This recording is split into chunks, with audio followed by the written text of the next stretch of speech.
the first thing is to thank Jim and Steve for bringing us all together this week. It's a fantastic, fantastic concentrated week, and I hope you find it both informative and inspiring. I'm also especially happy to be invited to discuss the work on identity and inequality. It's a work that challenges some of basic presumptions of economic models, but also has a long history here at the University of Chicago, which I'll point out to you.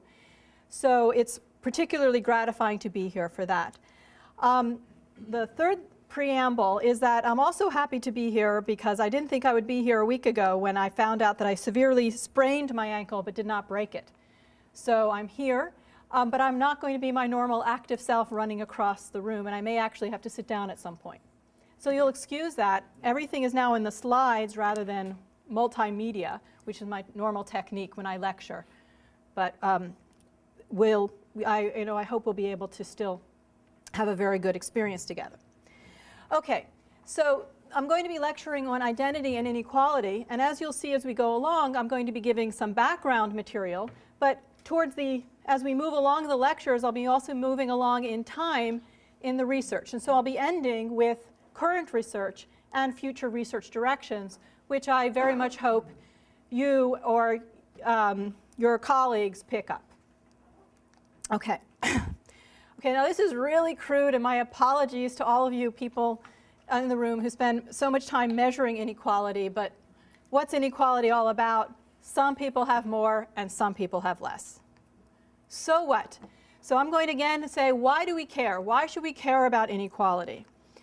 Well, and a basic point is, well, we're social scientists. Okay, so we're social scientists, we study inequality. Maybe we just want to describe such patterns, and we want to understand why they emerge. But why do we concentrate on inequality per se as a pattern of interest? I mean, there's many, many social phenomena out there. Why do we care about inequality?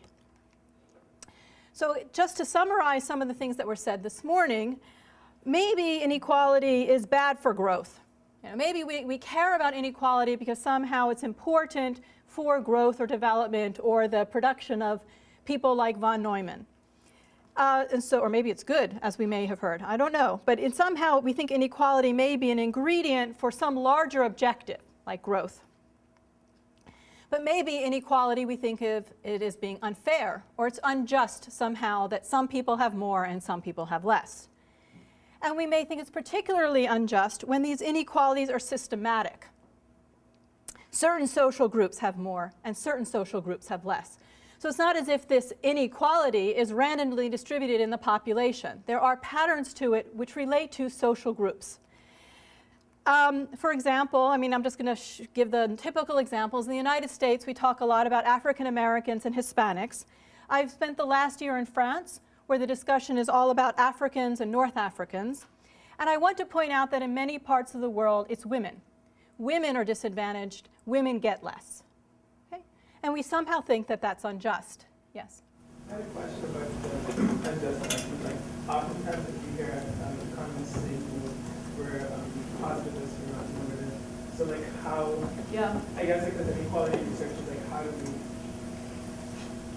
do we kind of discuss notions of unfairness to other economists who would see themselves more as positive?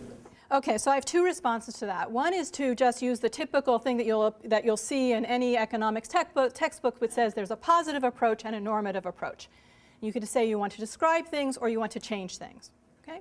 But I have a deeper criticism, which is that even the positive approach itself is, by its essence, normative. The fact that I think inequality is important to study. But that itself is making a statement. Okay? So in some sense, we are engaged in a normative exercise, even if we're only describing patterns. Okay? And I think we should embrace that. We should state that honestly. Then we can have debates. And we heard some of the debates earlier about what is a just society. We can have those discussions as well. If I can just ask one kind of follow-up question on that. So we're all here, we're going to be studying these issues. Should a takeaway from this experience be that we have these really sophisticated tools to study inequality, and this justice component of it should be an important part of forming our scholarly interest, or should we just think of ourselves as strictly compartmentalized in terms of saying, Boy, that's a tough one, and I guess every individual will have to answer it, I think, for themselves. I think my view is that it's, we're engaged in this in this venture for a reason. Some of them come from personal reasons, some of them from more intellectual reasons.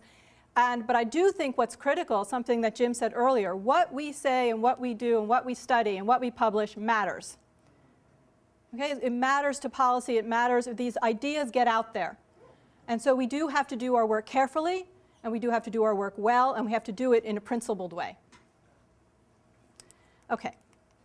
Okay, so notice what we've just done. So I said inequality, it matters. There are these patterns. It's not necessarily randomly distributed. We've started talking about people in social terms. We've started using social categories. So we've started using what we're going to basically call, what George and I have been calling identity, and other people call identity. At a minimum, identity is a designator of a social group. And what we want to discuss today is how does identity figure into inequality? Is it a mere descriptor? So I say, oh, you know, there's some people that I'm going to call African Americans, and here's their pattern. Or is identity, is this going to work? My little, oh, there we go. Is identity part of a process, right? Is it part of the process that creates and sustains inequality? So what I want to do first is think about why we should, well, discuss why we should think about identity and inequality.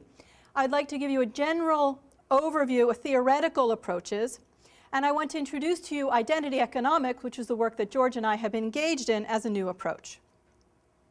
So the economic theories are going to think of identity inequality as an equilibrium phenomenon and inequality and preferences based on social identity. And in the second part of the talk, I'd like to talk about identity and inequality experiments. There is quite a lot of to-do out there in economic theory and in economic empirical work and in experiments about people having preferences for fairness, or people having preferences for inequality, or actually this should be inequity aversion. Those are the words you see out there.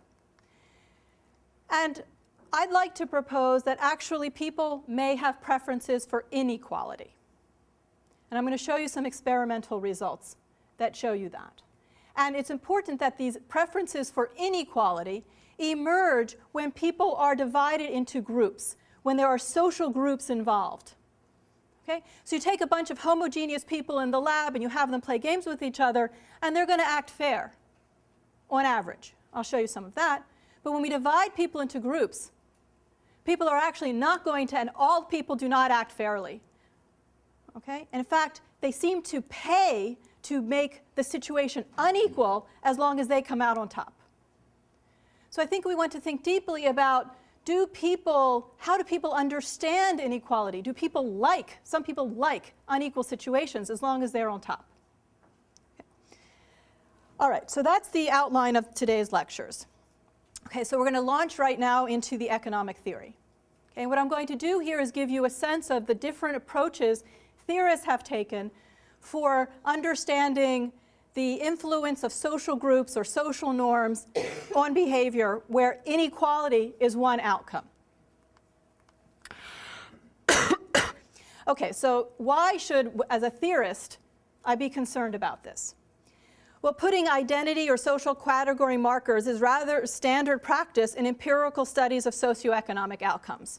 So you read pretty much any labor economics paper or public finance paper, and there's going to be a dummy variable for black, female, ethnicity, maybe region, maybe state. We've all heard about Louisiana and Mississippi. Well, now I live in North Carolina. I teach at Duke. And so these things have a lot more salience now, you know, when people talk about the southern states. But I could tell you some things about my experience in North Carolina. So we put in these dummies, right? And we think they're capturing something. Right? We also put in interaction effects, right? To think that there's something about whatever these variables are of interest. We think that something's different, perhaps, about black and women, and the way that may be determining, for example, the effect of a particular policy.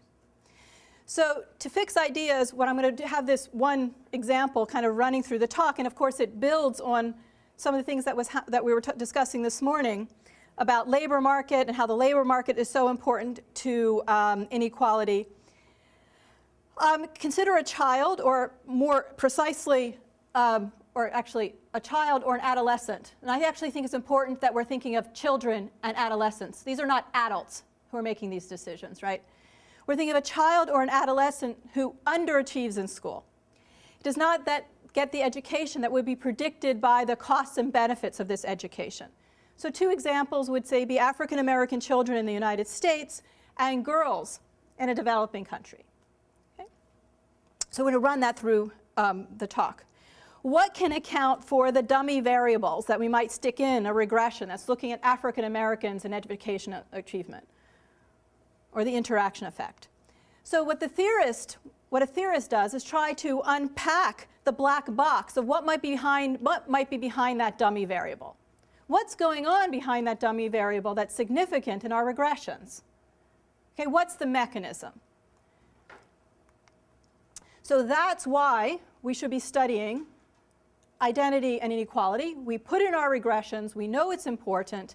The question is, what are the mechanisms? And if we begin to understand the mechanisms, of course we can start to test for which mechanisms may be correct.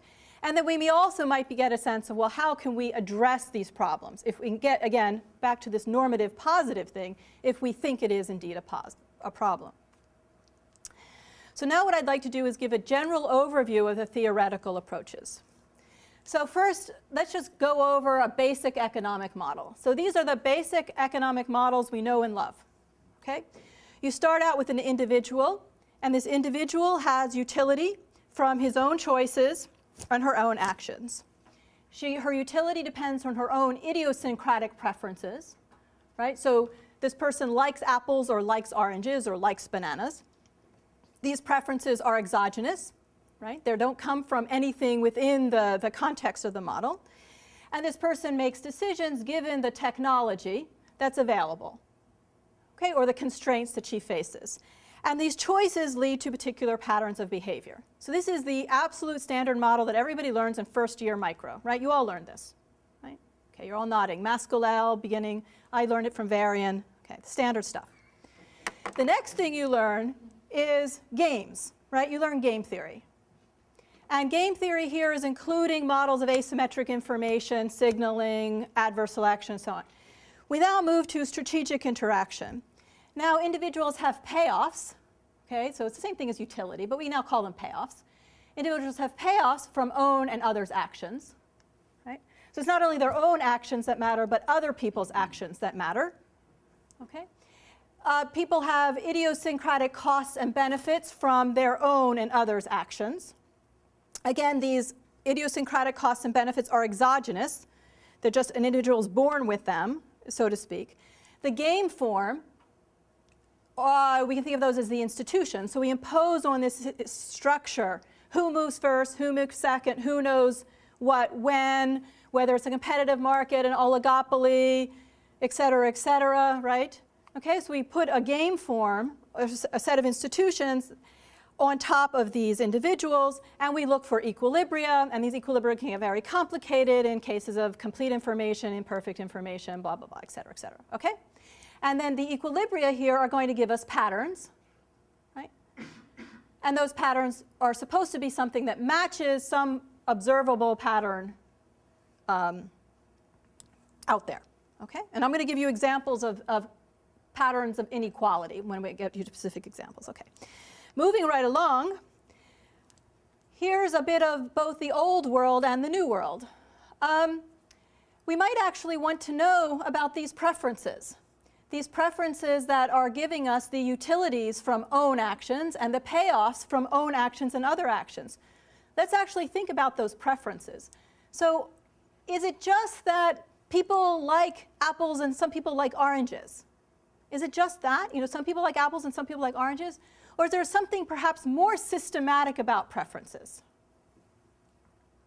So again, here's a bit of the, our debt to Gary Becker. Gary Becker wrote down models where people had preferences over what we might think of non-economic variables, right? People would say have preferences for children, right? And now we talk about that without even remembering that that was new at one point. Okay? People have preferences over who they work with and who they don't work with. Some people might not like working with African Americans, or some people just might not like a female colleague. So there are these likes and dislikes that you might want to think about, right, that are in people's preferences. So it's like apples and oranges. Some people might like working with some people and not working with other people. What George and I do is we think about these likes and these dislikes, right? And we think about these likes and dislikes, but not just as being idiosyncratic. It's not just that people are born disliking and liking certain things, but they may form those likes and dislikes through their upbringing or through their social environment. So it's not a coincidence that people from certain regions of the country at certain historical periods did not like working with African Americans, or African Americans being in certain positions. Of course, they weren't even called African Americans at that time, right? Okay, or that people in certain, it's actually interesting. So in the military, we all know that the military has changed its policy towards homosexuals, and there was this big survey of military personnel and how they felt about working with homosexuals, and there were regional differences, right? That's not an accident, and I bet you can predict just now, for those of you who know the United States well, how those preferences laid out. If we gave you a map of the country, you would do a good job predicting, right? You're all nodding, okay? So the point is that these likes and dislikes are not necessarily randomly distributed. They're not necessarily idiosyncratic. They're coming from the social context. That's point number one about identity and preferences. Point number two is that these preferences are not only about liking and not liking something, they're about should doing things and shouldn't doing some things. They're norms about how people should behave. What is considered to be appropriate and inappropriate behavior. So again, what I was just talking about with this homosexuality discussion, is it okay? Is it okay or not? And so what people think is okay to do or not okay to do, again, is coming from the social context. And those can influence people's choices. So what we want to do is expand the notion of preferences, expand the notion of preference to include identity and norms. So what is appropriate for certain people may not be appropriate for other people. Okay, and I'll give you examples. Now we take this and we combine it with technology and constraints, just like we might do in a basic model. And we combine it with strategic interaction, like we might do in a game. And we're going to have choices and equilibria, which give patterns of behavior. Okay? And we're going to think that these patterns of behavior may match and help us understand certain patterns of interest. So I'm going to give you examples of all these models, but I wanted to run down here sort of an outline of how we as economic theorists sort of build our models and to think about these models systematically. Okay. All right, so let me give you a little bit more meat on this. So what I want to do now, I've got up top, I'm describing the basic economic model. Okay, so now I'm going to just talk us through what would be something very, very simple on a child making a decision about how much schooling to get. So this child has a utility function. This utility function comes along with exogenous or idiosyncratic preferences, and this child is making a choice given technology and constraint. So for example, the child likes school. Okay, that would be something about her preferences. The child weighs the costs and benefits of schooling given the school quality and the opportunity cost of attending school and possible job networks. Right? So this child decides how much to invest in education. And from that, we can get a pattern that blacks have lower levels of academic achievement because they attend worse schools and they have worse job networks. Okay? Right? We can easily obtain that from such a simple model. We could get the pattern that girls have lower levels of academic achievement because they have a higher opportunity to cost of time because they have to do household work. Right? So you can see that in developing countries a lot. The girls have to drop out of school when they're young. The brothers continue, but they don't. Now this is useful. It's a useful model to have because indeed there may be such technology and such constraints. It may be, and it is true, that African Americans in general attend schools that are not as well equipped as white Americans, right? But this begs the question why blacks actually attend worse schools, right? Why are the schools worse? And also begs the question why girls must attend to household chores. You know, why is that the case? So these constraints are there, they may be there, but these models don't tell us how these constraints emerge and where they come from. So we should think about identity economics as kind of endogenizing the constraints? It's a way of, yeah, it's a way of endogenizing the constraints. It's one way of thinking about it. So people think about it whether it's in the preferences or in the constraints. So actually here I was trying to give two examples. The worst schools was something about the technology, and the attending to household chores was something in the constraints. That's interesting. So like, I guess, so then like the criticism is then I guess that it's like our constraints really constrain us. Yes, well, the constraints may come from somewhere. The constraints themselves may be produced by the economic system or by the social system that creates the constraints. Right. So in the sense that we can get people to kind of like, if these constraints are like, the sense like hard constraints like that wall is that these are more kind of like flexible. Why is the wall there? No, I'm serious. I'm serious about that because we constructed our room in this way that I'm in front of you, you're listening to me. Yes, so I obviously I'm pushing the boundaries of what I mean, but that a child faces certain constraints. Right. Why are those constraints? Why those constraints? Why are the constraints, for example, tighter for an African American child than for a white child? Yeah, I like this a lot. And it's kind of this was like a follow-up to the conversation we were having, Jim, where you know, blacks from other countries come to the United States and they see lots of opportunities.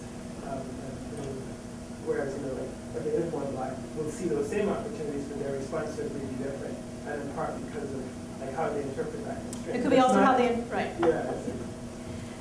Okay, so now let's go to strategic interaction. So an overview here is... just to clarify the question, would you want to include, sort of, go back just one slide, just for a second, just to clarify. Would you want to include things like, you know, traditional explanations, especially the male-female explanations been given around here a lot, is basically comparative advantage, right? And biological factors, comparative advantage, some small differences that might lead to then patterns of specialization. I don't know if you want to call it. Well, so here's my take on that. So yes, I know women bear children. You know, I'm very well aware of that. But the constraints of that, the constraints that biology places on a woman, right, can be very different in a different time and different place. It's how we understand that.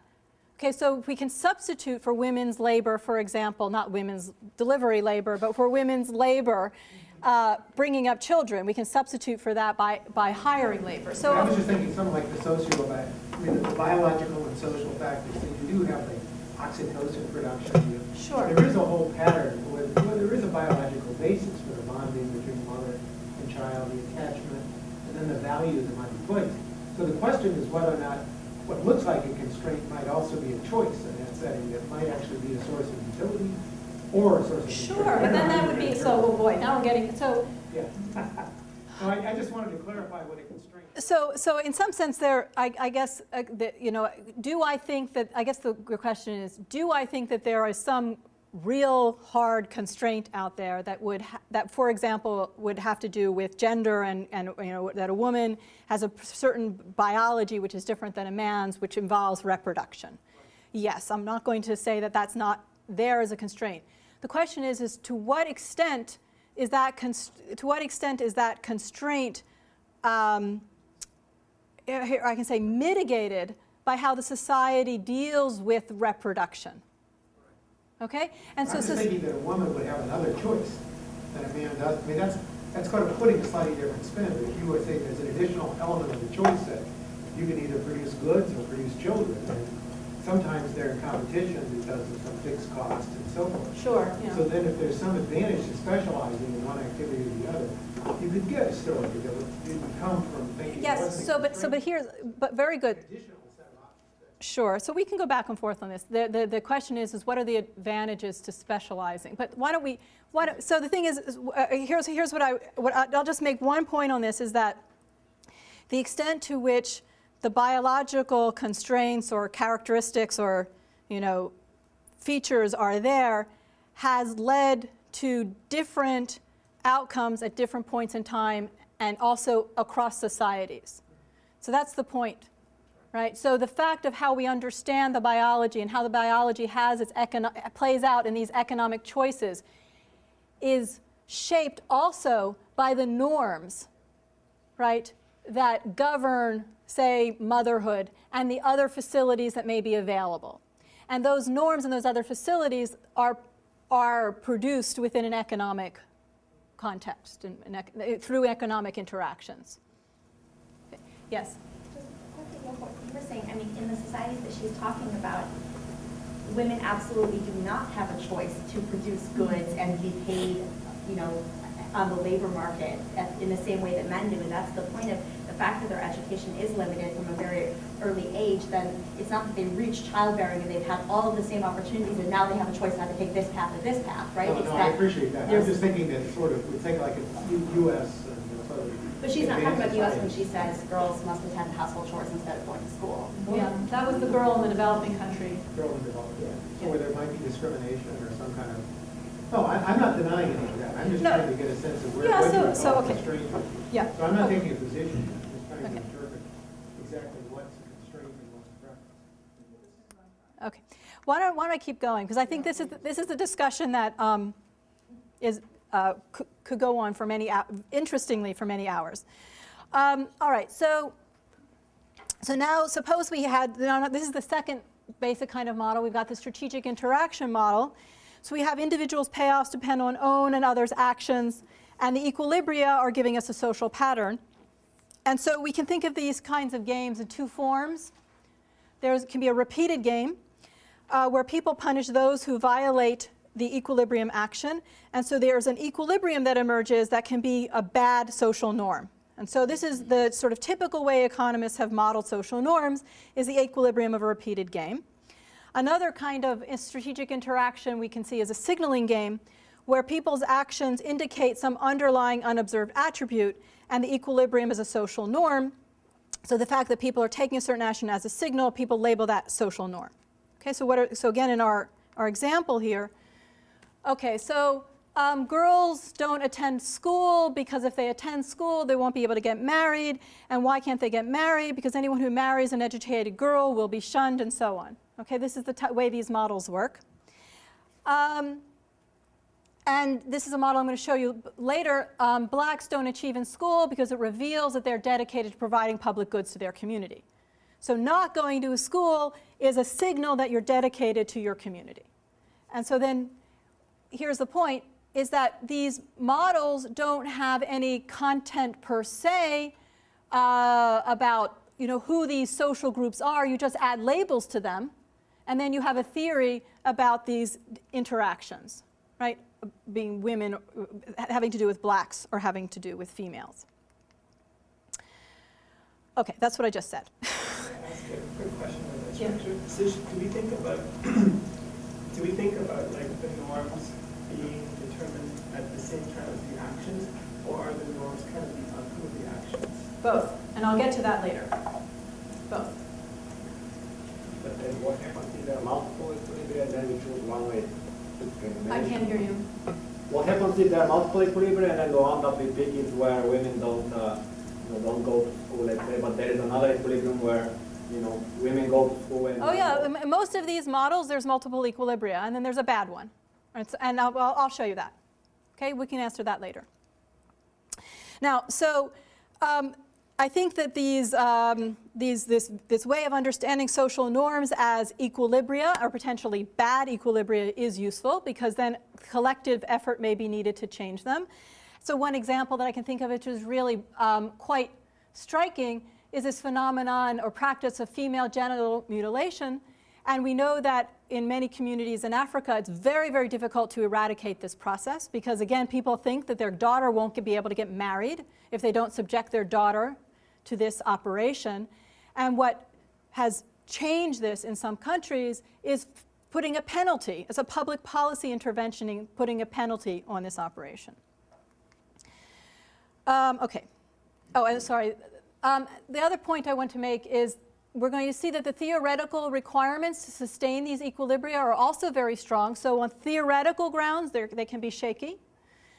But I think a more important point is that when we look out there at these norms, right, so something like female genital mutilation, homosexuality, African American, acting white, what women are supposed to do or not, women in math, you name it, there's an enormous amount of discussion about it in the literature, in the press, in the law, okay?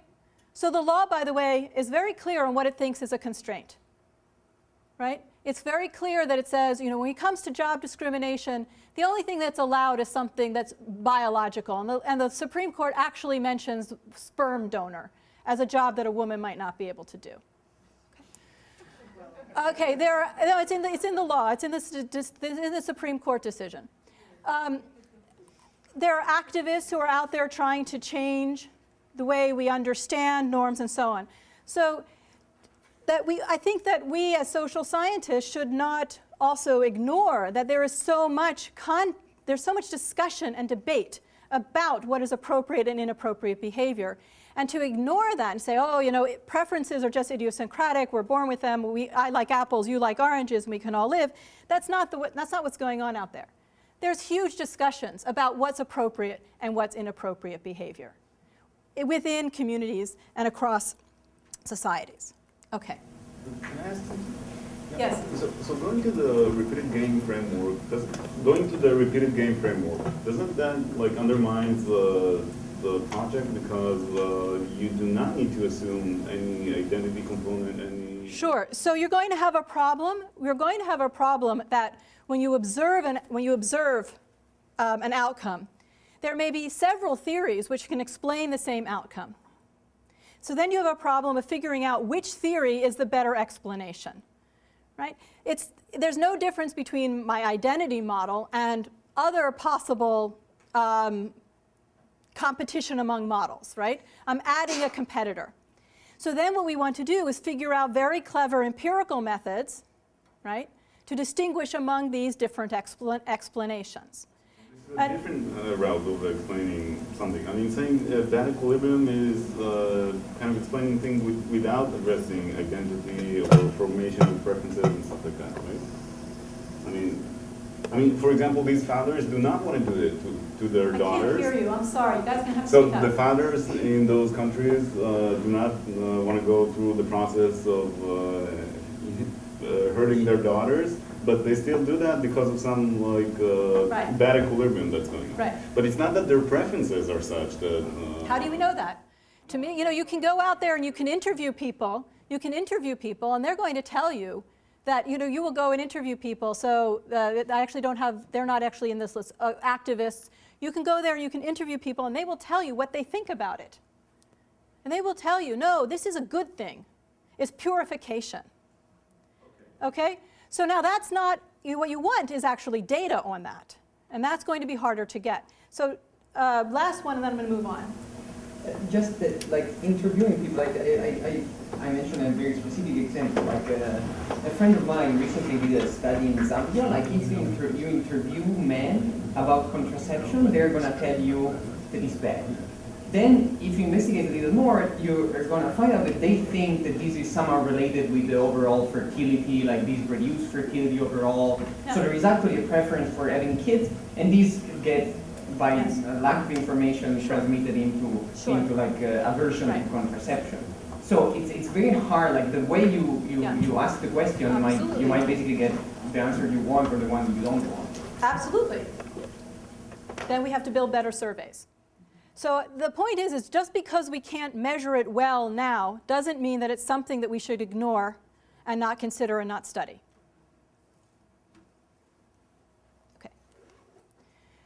Okay, so preferences may also be, so this is the third category of models, preferences may also be a possible source of inequality. So Becker, of course, had a taste-based theory of discrimination. In the same way, some people like apples and others like oranges. Some people may not want to work with blacks or women. Employers might not want to then hire this group because worker with these tastes would require a wage premium, right? So if you hire somebody and they have to work with a black coworker, you have to pay them more.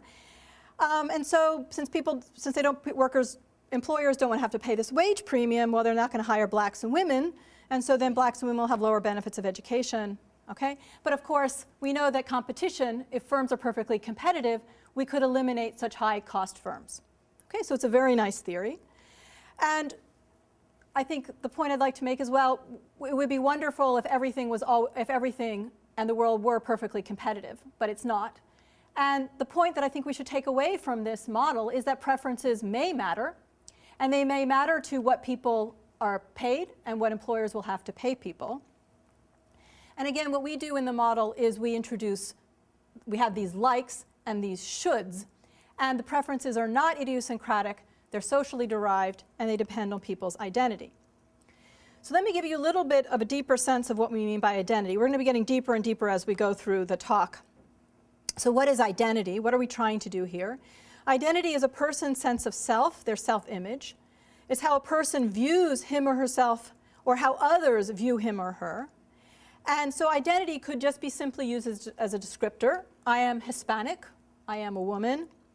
Identity could also be used as a way of discussing feelings or emotions. I have a strong sense of identity. I feel good about myself. And this judgment depends on the ideals or the norms that a person holds for him or herself and others hold for that person. So it depends on the norms for being Hispanic, for being black, for being women. So whether I feel good about myself, okay, will depend on whether I'm upholding or not the norms for women in my society. Okay, that's what I just said. Okay, so what we do is we build an identity contingent utility or payoff function where individuals have preferences over their own actions and other actions. Very good. Okay, this is the last point that I haven't said before. Individuals may also care about others' actions, and there may be externalities. So it's not only how I behave, but it's how you behave. And if I think you're violating the norms, that might get me upset.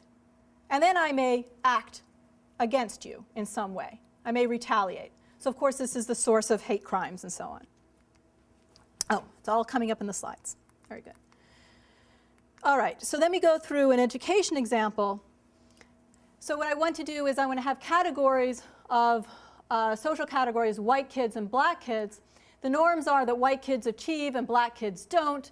Black kids who achieve feel themselves or are seen as acting white, right? So this is what Steve alluded to before, which decreases the benefits of education. Okay. What's remarkable about this acting white phenomenon, well, whether it's a phenomenon or whether it's not there, but everybody talks about it, of course we know that's a debate, but what's remarkable is how it's sticky. Okay? So even now, and Obama's been president for 4 years and he's running for re-election, we still see discussions in the press, and we still see discussions in the African American community that emerge into the press about whether or not a kid who goes and succeeds in school and his parents work and he goes to college is considered an Uncle Tom. That's still out there in the press. And I can give you details and some examples of that if you'd like after the talk. Now let's do a different example, girls and boys. Okay, so and I've now switched. I'm no longer in the developing country context because I just had to get this in my slides. So there's the norms. Boys do science and math and girls do literature and art. Okay, so this is what's considered to be appropriate behavior and appropriate things to study. And girls who achieve in science and math are considered to be geeks. They're less popular, which decreases their benefit of education, right? And so then girls veer towards veer away from sciences and math, and they do more things like literature and art. Okay, and so this leads to a pattern where girls don't do math, and leads to statements like Larry Summers' statement. And so here we have some work that shows that if you look at countries, if you sort of do this very simple plot where you look at countries where women's rights, women's achievement, et cetera, is more on par with men, the math gap disappears. Okay, and this is work by Luigi Guizzo, and it's a wonderful paper in Science that we should all look at. Now, Can you repeat that again? Guizzo, G-U-I-S-O. Not his name, I Oh. mean the finding. The finding is that if there's a math gap between girls and boys, okay, and you look at that math gap across countries, right? In some countries, there's no math gap. Can you guess which countries those are? Scandinavian countries, very good, and Iceland, right? Okay, so it's the countries where the laws, the institutions have reduced the unequal treatment of men and women, right? So men can get paternity leave, et cetera, okay? Yeah. Do they find that women have labor market gains too, like is the gender wage gap? I've forgotten. We can all go look at the article. Actually, the U.S. is pretty bad on that score.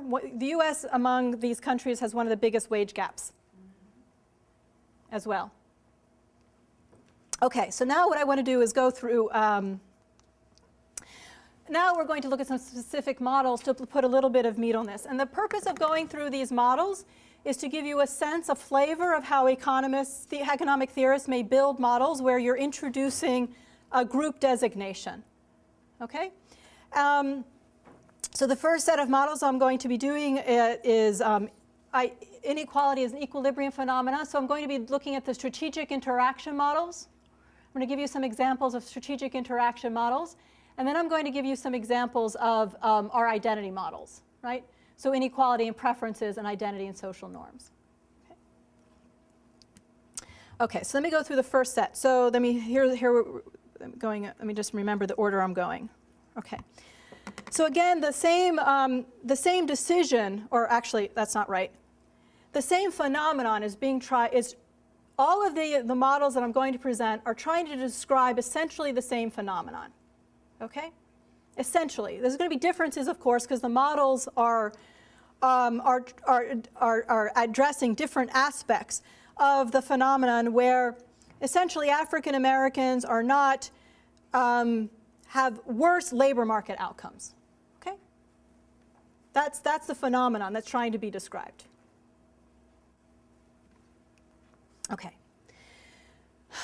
Okay, so the first model is a model of statistical discrimination. And actually, this was a mistake. Arrow should have appeared bigger on the slides. It's really an Arrow model, Ken Arrow's model, sort of adapted by Coate and Loury. So all of these papers are on the reading list. Okay, this is a very interesting paper. What they want to do is build a model of discrimination to study the impact of affirmative action programs. And here's how the model goes. So there's a large number of workers, and these workers come in two types, Bs and Ws. B and W, whether a worker is a B or whether a worker is a W, is publicly observable. And some fraction of this population are Ws. Okay. There's a large number of competitive employers, and there's two tasks, task 0 and task 1. And the employer assigns workers to tasks. All workers can perform task 0, and it has we're just going to normalize the marginal product of that task to 0. Task 1 requires skilled or qualified labor. And somebody who is placed into task 1 receives wage W. Okay. So I should be clear, what I'm building here is a model where this is of the strategic interaction category. Okay, so I'm going to build a model where the equilibrium is going to give me a discriminatory outcome. The equilibrium is going to end up to be discriminatory. Okay, everyone with me? There is no inherent difference between B and W workers to begin with. Nothing.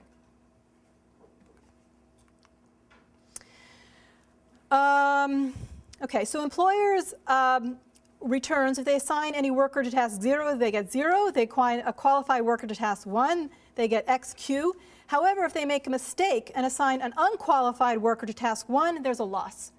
So the employer actually wants to avoid assigning an unqualified worker to task 1. Employers cannot observe if a particular worker is qualified. However, the employer can administer a test and obtain a noisy signal, S, that is the probability a worker is qualified. So you think of this as an interview. So a worker shows up at a firm, the worker is interviewed, that gives a noisy signal of whether the worker is qualified. The firm then decides whether or not to place the worker in the firm. Lots of notation for the distribution of this signal. So I don't have time to go through all of these details, but it's rather standard stuff. So which is basically what you want to know from this is that if the worker is indeed qualified, right, they're more likely to get a higher score on the test. Okay, that's all you really need to know from that. Employers choose thresholds, SW and SB. Okay, so they're going to choose a test score for a W worker and a test score for an SB worker. And they're going to assign workers of that type to the task 1 if indeed the test score is higher than the threshold. Okay, pretty simple. Everyone with me? Okay. Now workers decide whether or not to become qualified. And they decide whether or not to become qualified by a unit ex ante investment. This investment costs C. It has a cost C. This distribution is G of C. So each individual has some cost. The distribution of these costs across this population is G of C. And importantly, this distribution of costs is the same for B and Ws. So B and Ws have absolutely no underlying difference between them in their costs of making this investment. However, the individual worker investment is not observable to employers. So the employers cannot see whether or not a worker has made this investment. They can only give this test. Okay? Workers make this investment before entering the labor market. And the investment decision is going to depend, of course, on future employers' beliefs, right, about whether or not they've made the investment and the task assignments. So I'm going to put up the timeline. Here's my timeline. Okay, so this is how it works. So here's time. Stage 0.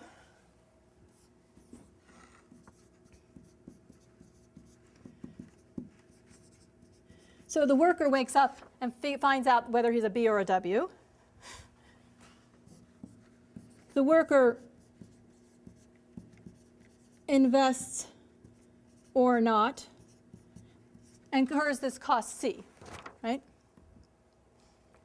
So he sees his C and he decides whether he invests or not.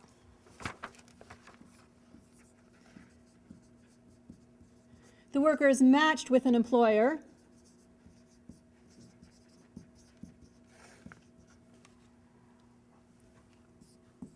You get this test result.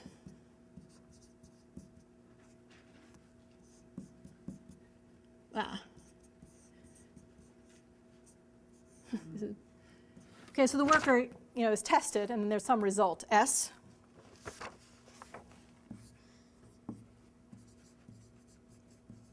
Then the worker is assigned to 1. Is it 0 or 1 in this model? Is it 0 and 1? There's another model coming later that's 1 and 2. I forget. Okay, assigned to has 0 or 1. Depending on test result. And then they get paid.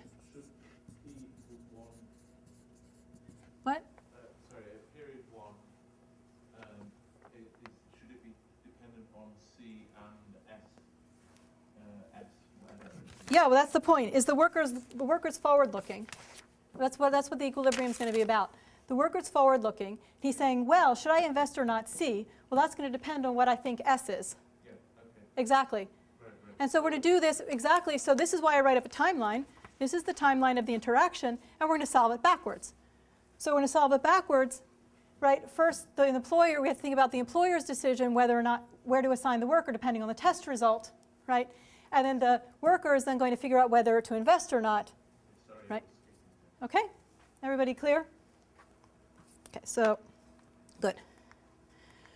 Okay, working backwards. We're going to solve for a perfect Bayesian equilibrium. The worker's investment decisions are going to be optimal given the employer's task assignment decisions. and the beliefs have to be consistent with the equilibrium strategies. Okay. So the employers are considering the posterior probability that a worker of type T is qualified given test score S. Okay. So this is all going on here. This is all going on here. The employer forms a posterior.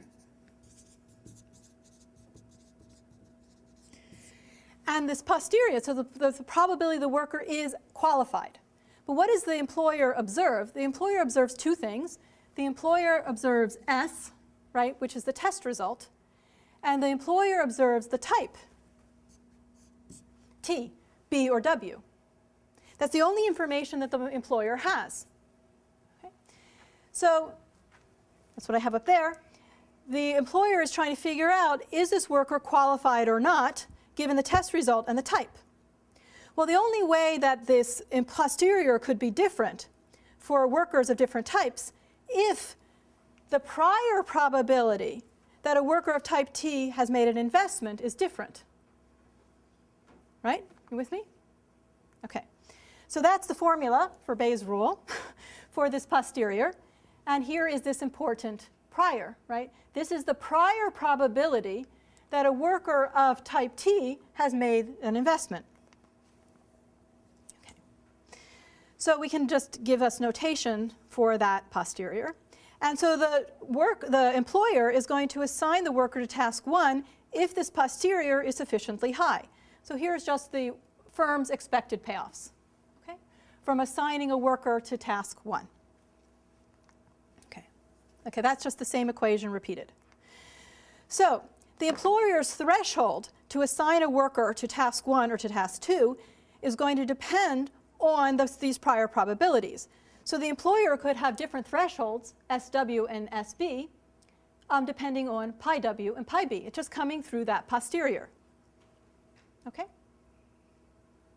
So if the prior probability that a white worker has invested is bigger than the probability that a black worker has invested, then the threshold for a white worker is higher than the threshold for a low worker. I think I may have that flipped. But that's okay. I think you get the point. So workers make investment decisions. So now we're here. Workers make investment decision given these thresholds. So a worker is going to invest this cost C only if it does not exceed the benefit of making the investment. So a worker of type T who invests will be assigned to task 1 with probability 1 minus F of Q ST, the probability that his test score is above S of T, given the worker is qualified. Okay? And a worker of type T who invests will be assigned to task 0 with probability 1 minus F of U S of T, which is the probability the test score is above S of T, given the worker is unqualified. Remember, a worker that's unqualified could still get lucky and pass the test. Okay? All very clear? All right. So the worker is going to compare benefits and costs. So the expected benefits for a worker are V of S, which is just the wage. These are just the differences of being assigned to task 1, right? Because if you're assigned to task 1, you get W. And these are just the probabilities of being assigned to task 1, whether you're unqualified or you're qualified.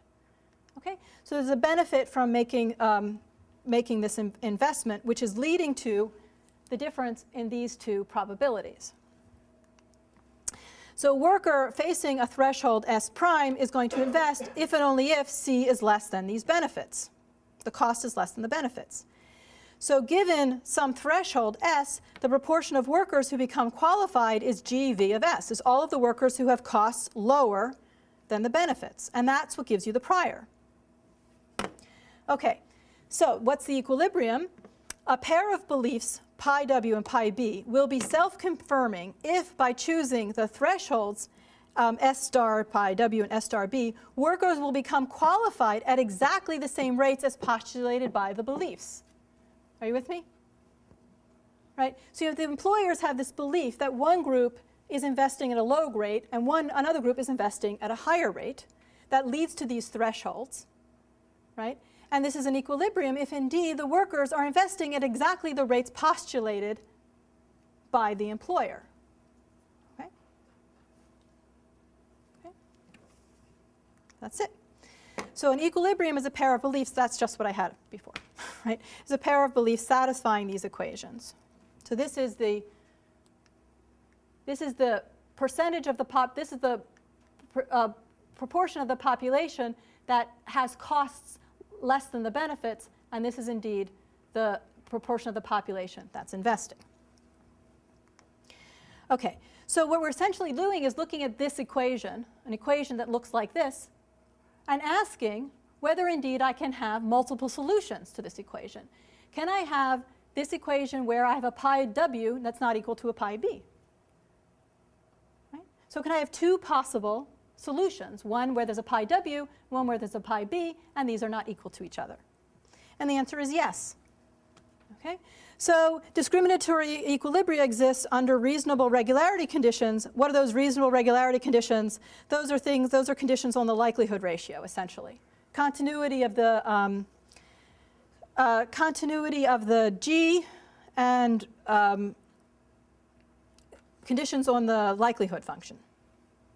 Okay? So in the interest of time, I'm not going to draw the picture here, which I'm going to skip. Is I think we basically, I can see from all of you nodding out there that you basically understand how this works, right? So it's important, again, this is an example of a model, I think a very nice example of a model where the strategic interaction generates an equilibrium, and this equilibrium is discriminatory. Okay? But there's no inherent reason why the beliefs should be different for the B's and W's. It's just self-confirming within the context of this model. So this is essentially Arrow's statistical discrimination model in a very strategic form, a very nice, well-specified strategic form. Okay? What's interesting that Coate and Loury do with this model is they then examine affirmative action policies.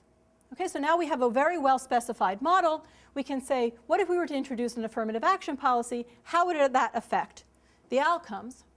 Well, they distinguish between process-oriented policies and results-oriented policies.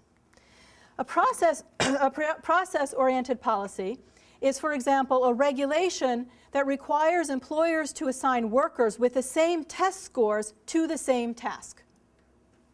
Okay? So a worker gets the same test score, they must be assigned to the same task. Okay?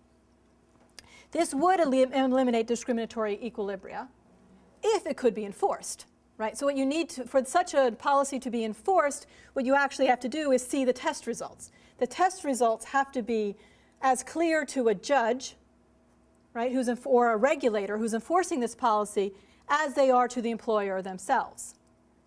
Okay? So it would be great if we could indeed have a process-oriented regulation. But often it's very difficult to enforce such a regulation, so we might think about a results-oriented policy. A results-oriented policy is where we don't look at the process, but we look at the results. So we look at the workforce that emerges, and we say, well, what proportion of this workforce is black and what proportion is white? Okay? So it's looking at the outcome of the process. So it's looking at the ratio, say, or of the blacks and whites in a particular firm, and says, you know what, you're not meeting the criteria. Okay? So they examine a particular policy where blacks and whites have to be assigned to task one at the same rate. Okay? And they show it can lead to what they call patronizing. So what the firm is now doing is when they're making this decision here, right, of assigning to 0 and 1, they're making this decision assigning workers to 0 and 1 under a constraint that's imposed by this policy, by this regulation, that the rates at which they assign workers, black and white workers, has to be the same rate. Okay, so it's in a constraint on this decision. So now a firm, being a profit-maximizing firm, is going to have to figure out how to adjust those hiring rules. And in order to meet the requirement, the employers may have to assign B workers to task one, even if the B worker has a low test score. Okay? In order to meet the policy, which leads to possibly disincentives for B workers to invest, because they say, hey, I'm going to get assigned to task 1 just because the employer has to meet this constraint. So this is kind of one of their major messages of the paper. Yes? Okay. So what I want to do, so now of course this is, these words here of course are a bit charged, right? This is their word, not my word.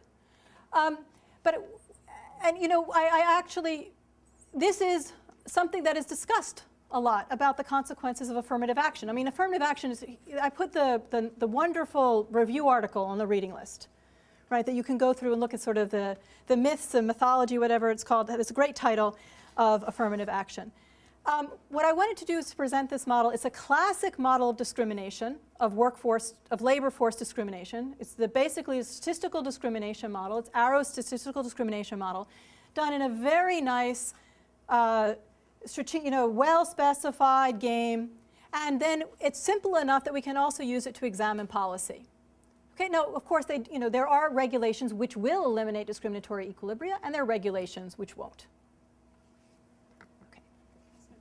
Yes? The result about the disincentive to invest seems to me to be... Can you speak louder? I'm sorry. Sorry. It seems to me, I think, that the result about the disincentive to invest is very driven by the binary nature of the test results, right? Because if you had a more continuous or categorical result... No, the test result can be, the test result is any number between 0 and 1. I mean, but then it gets put onto a threshold, right?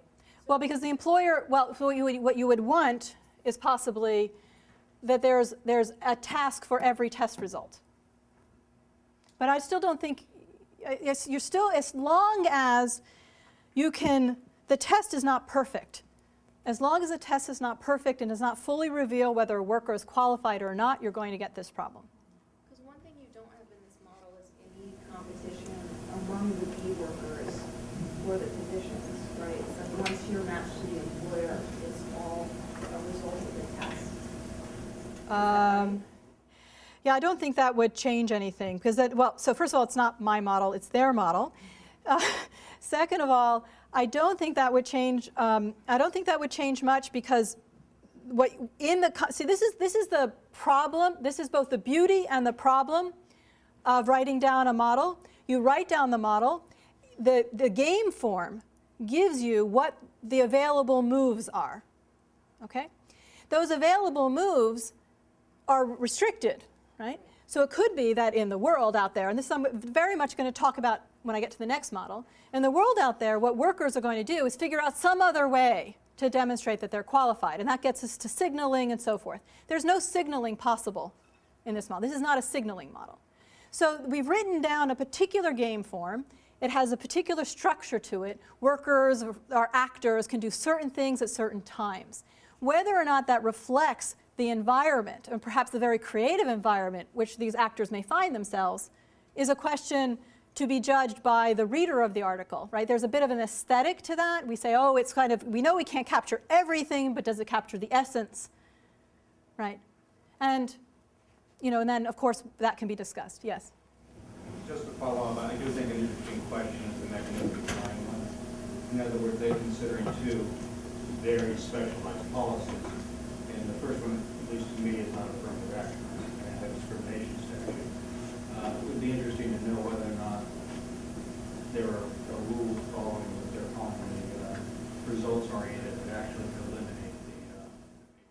Right, so I should say that there are some conditions under which this works and it doesn't work. So this is not always leads to patronizing. It's going to lead under patronizing under certain conditions. And so... Probably. So It's not a fair question to you. It's merely an observation in their paper. Took this very extreme view of what affirmative action means to get patronizing equilibrium. I think given the conditional model, it is an interesting question to ask whether or not more sophisticated variations on what they're called results-oriented affirmative action. Right, and I think that to build on that is both more sophisticated regulation. Well, first of all, in the model, it's hard to get more sophisticated regulation because this is the model that they have.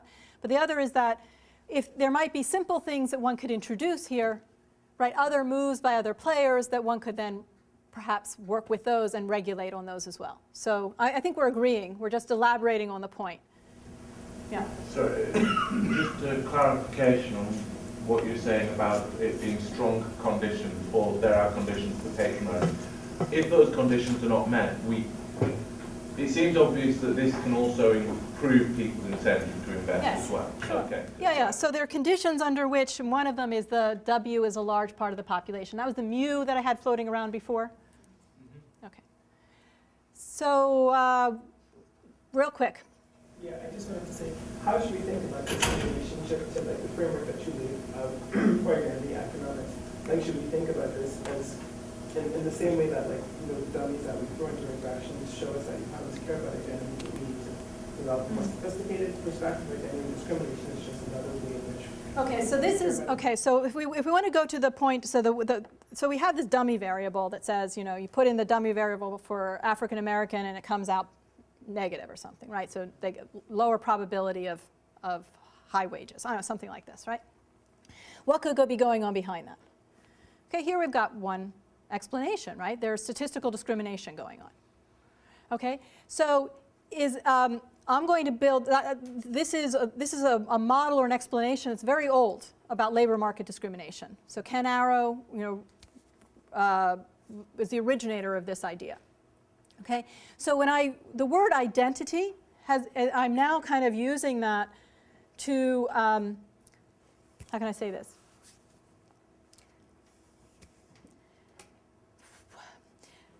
Maybe I shouldn't confuse everyone. The identity models that George and I are building, this is not one of them. This is I'm giving you sort of a historical perspective on the way in which economists have tried to understand these patterns, right? Where groups have mattered, racial groups, ethnic groups, gender, and so on. Okay? Now, sort of fast forward to today, we're now calling this identity. But Arrow did not use the word identity. I don't think so. So, okay? So identity could just be a mere descriptor. Could we say somebody's black? But the content of that is what we're building on. So sorry, I need to, if I'm going to get through some of these other ones, I'm going to need to move on. But there was a question here. Is that clear enough? I just was trying to get a sense of like how so basically we should look at this as a part of the history of like Yes. leading up to where you're going to go. Yes. Yes. So it's back to this disincentive thing. What I mean is a disincentive relative to which equilibrium. So there's multiple equilibria, right, in this model? Yeah, we're in a discriminatory equilibrium. Yeah, but okay. So I mean, I kind of think that there must always be an equilibrium where no B workers get education. No, they do, but at a lower rate. There's always, first of all, okay, let's be very careful. So I sort of, let me just go back to this thing here. There's two steps to figuring out equilibria. First is there any equilibrium at all? So forget the W's here, forget the W's and the B's, and just have a pi with no subscript. The first thing you want to know, can you get this to work? That's the existence of one equilibrium. Okay. Then you say, well, can I get two equilibria? What two equilibria are is when I have this working for one pi W and one pi W here, and it working for another value pi B here. That would be two equilibria. There could be many more than that. There could be 5. Right?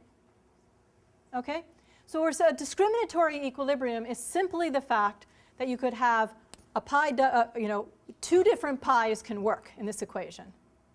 Sure. No, I or 5. understand it. It's fine. It's fine. Okay. And then okay. Yeah. So what worries me is that if there is a continuum of equilibrium, and then if we eliminate just one, there's no continuum because of a single peak. This thing is single peak, so you're not going to get a continuum. so but what's the cardinality of the set of equilibrium?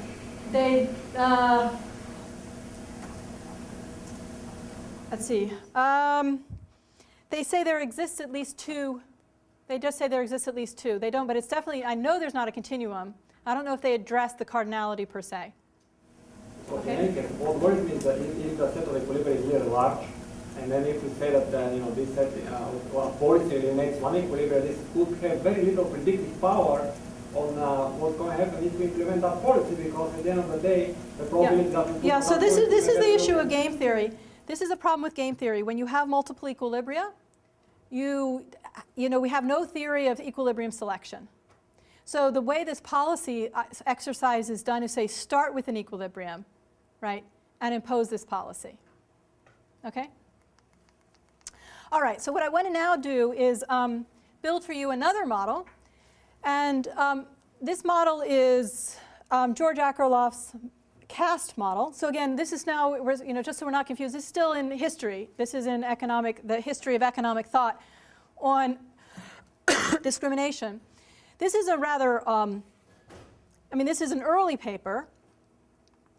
The reason I want to present this paper is I think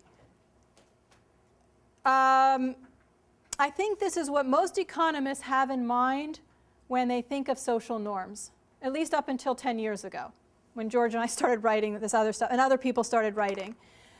This is, I think, the classic notion of what people think of as social norms. Here, a social norm is going to be emerging from a repeated game. Okay? So this is kind of the basic, the very first understanding, very first set of models that's trying to build a social norm as an equilibrium. It's also a very useful model for understanding some social processes and inequalities. So here we're going to build a model where strategic interaction generates equilibrium inequality.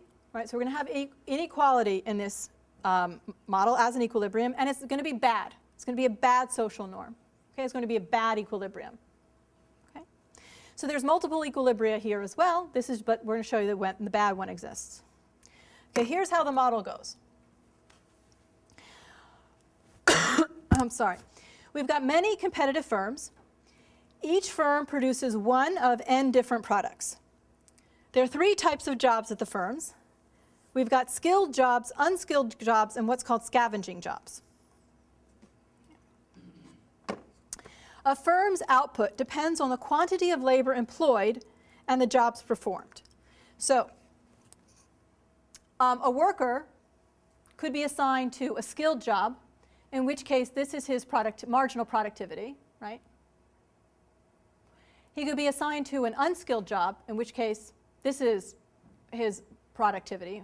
There's only one word. It's called marginal productivity is kind of a funny word to use here. But anyway, and if he's assigned to a scavenging job, that's his productivity.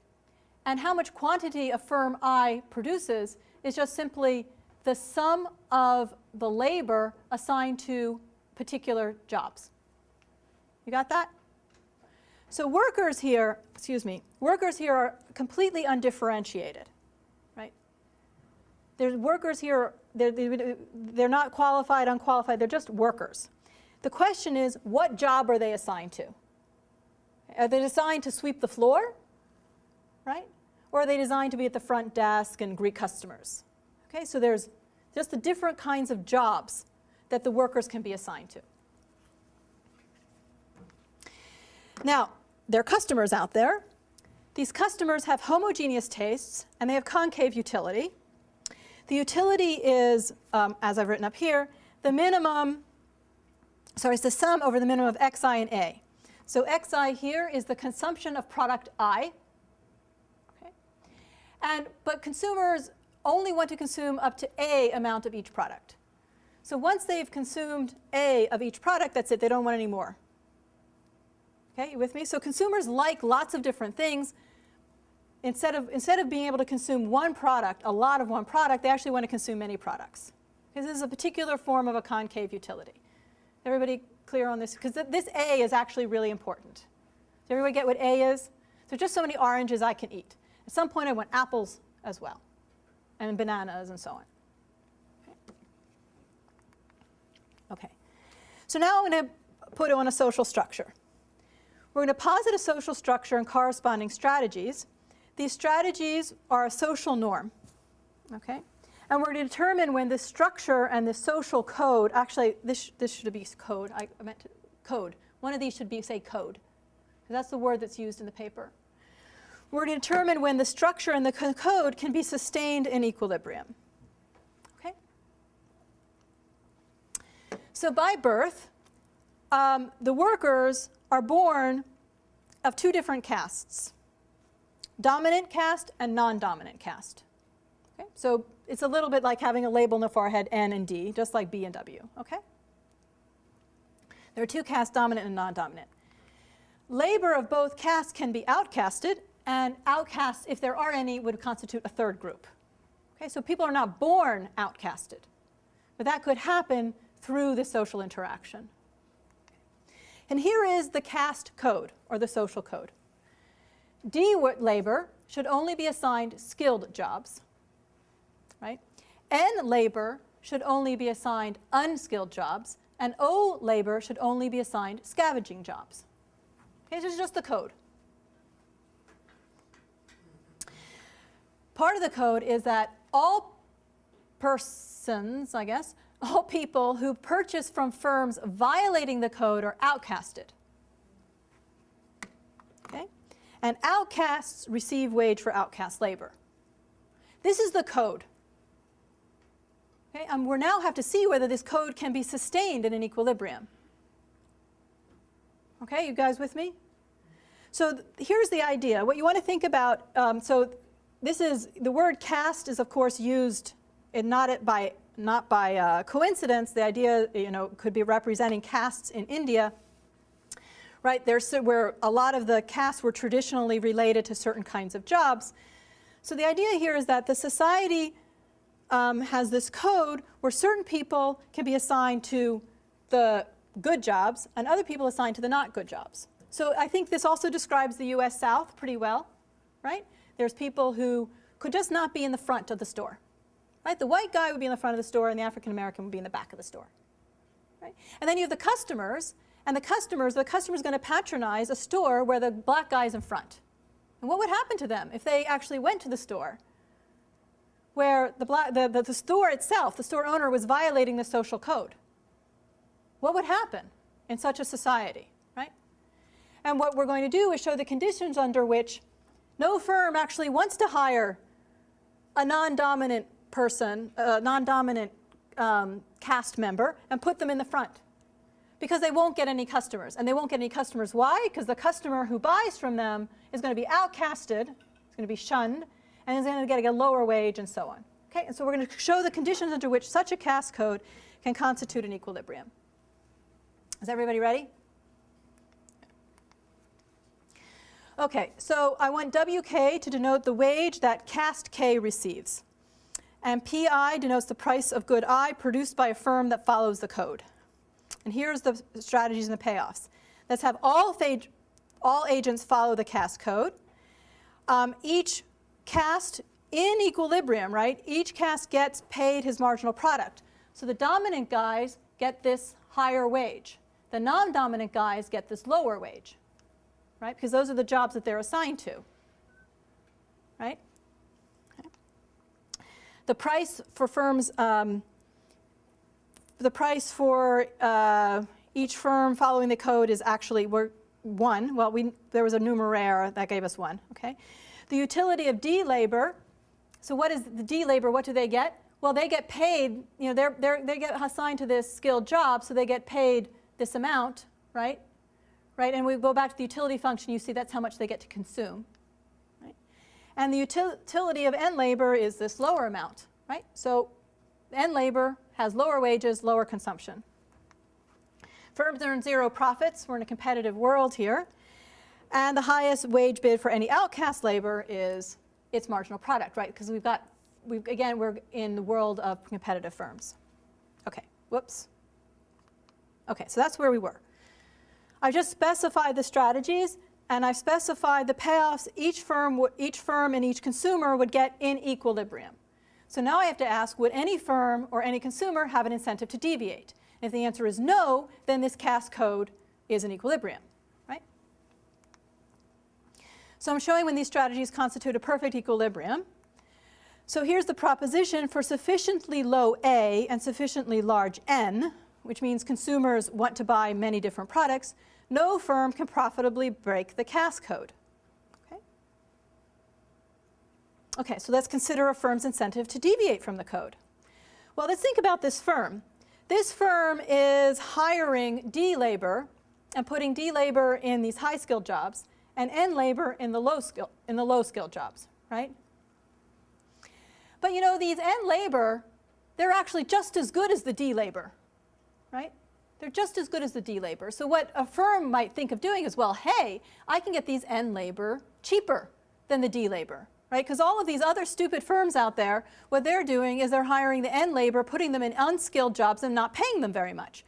So what I'm going to do, I'm the smart firm, I'm going to say, I'm going to hire the N labor at a lower wage than the D labor and sell at a lower price.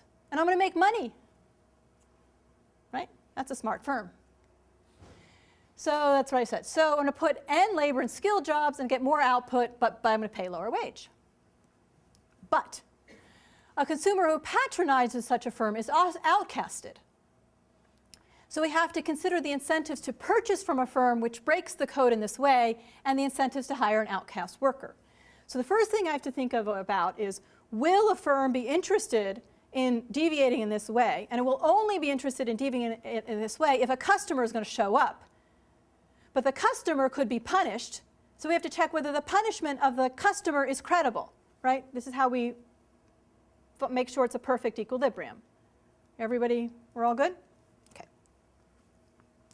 Okay, so let's see what happens. So the firm deviates. The firm hires N workers for a skilled job, but they get to pay them a lower wage than they hire D labor. So they only get to pay them, they're basically paying them what they get at the alternative firm plus a little bit. And they sell at price P. So the firm earns at most per unit profits, right? They can sell, this is how much they can get from this guy. They sell at price P, but they're paying this lower wage, right? So the deviation is profitable only if P, right, is larger than this number here, right? Is basically then the difference in the wages. So will anyone buy from the firm at this price? Remember, this P is lower, right, than the P that they could buy from another firm. So a customer would be outcasted. So I'm going to check the credibility of that later. No, remember, I've got to check for it. Okay. So a customer will be outcasted. So the customer that is outcasted earns wage SC, right? He's outcasted. So he's only going to be hired for these scavenging jobs. He's going to buy up to A units from the deviating firm. He likes this deviating firm because the deviating firm is charging him a lower price, right? So he likes doing that. So he's going to buy as much as he can from that firm. But he's got to buy the rest at this higher price. But he's got this lower budget, right, than he had before. Because instead of SC here, he had SK. Okay. So his total utility, if he's buying from this deviating firm, is A plus his scavenging wage minus what he buys from the firm with the lower price.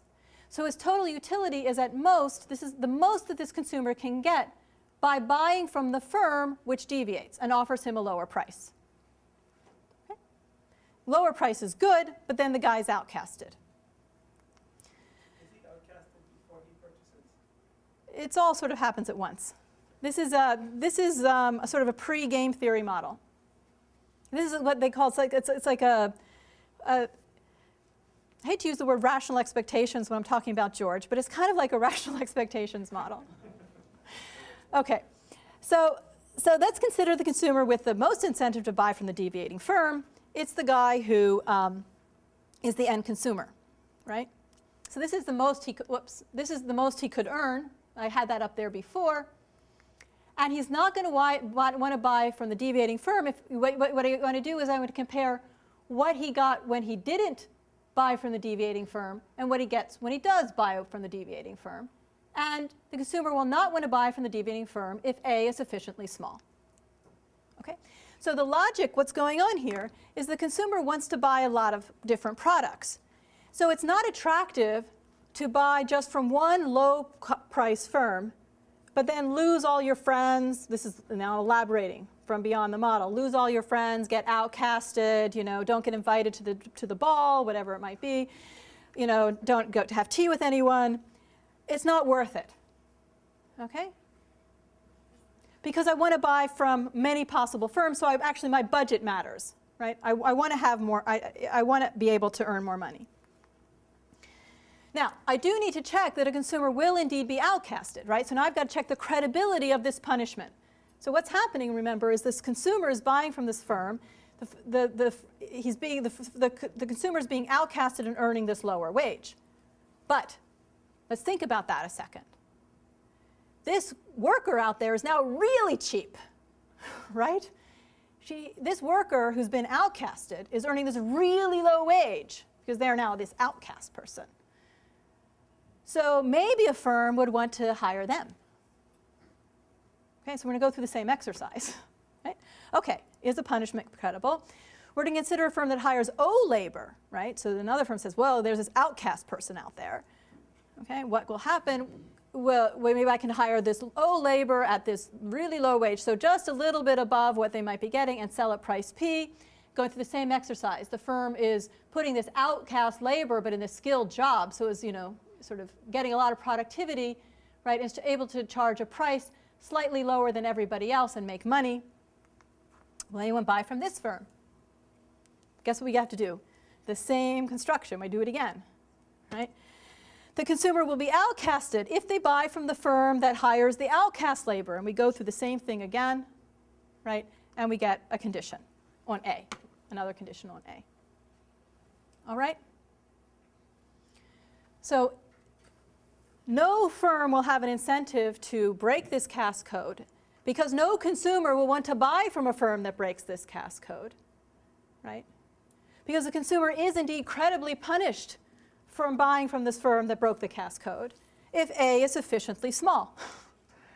A sufficiently small is basically ensuring that the customers want to buy from several firms, that you can't just have an independent firm and an independent consumer.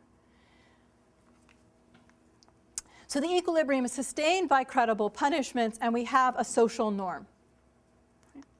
So okay, that's what I just said. So this is a bad equilibrium. It's a bad social norm. This is incredibly inefficient, right? We have all of these workers, which are absolutely identical, but a lot of them, right, all of the N ones are stuck in these unskilled jobs. So how can we get out of this, right? So, okay, I should back up before I go into how can we get out of this.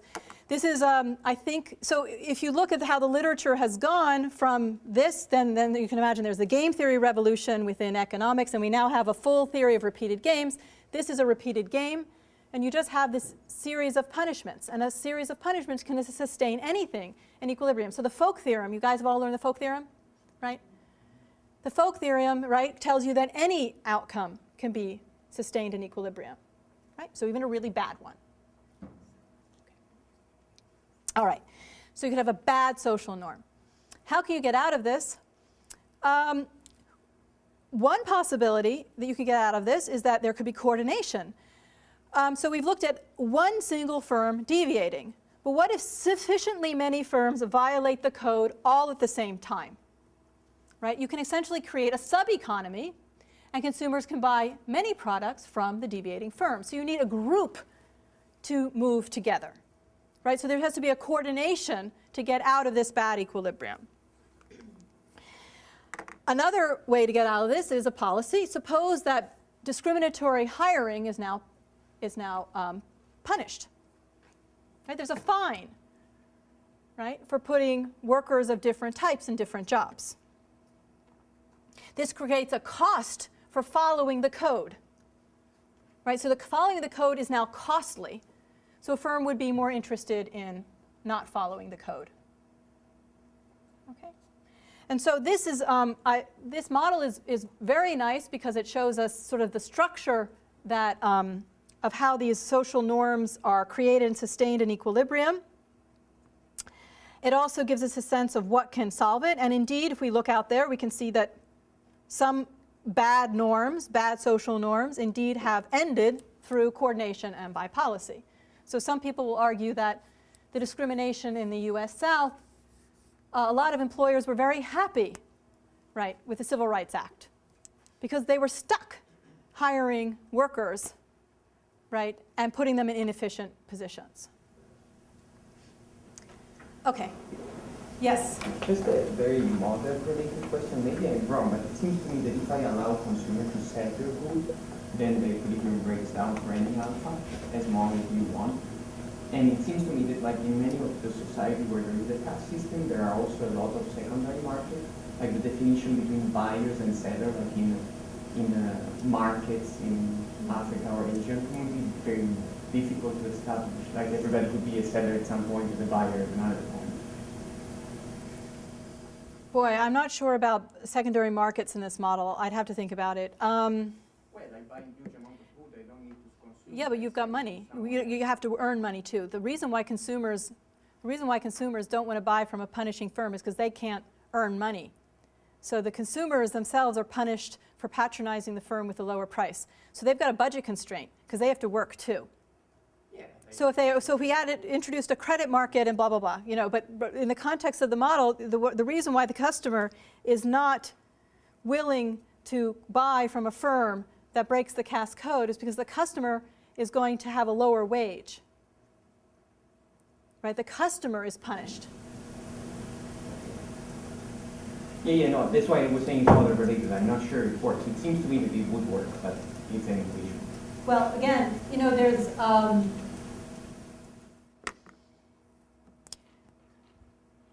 okay, let me tell you something that could happen in this model. If you introduced one consumer with unlimited income, this would go away. But the consumer here is part of the society, has to work within the society, has to earn wages within the society. Okay.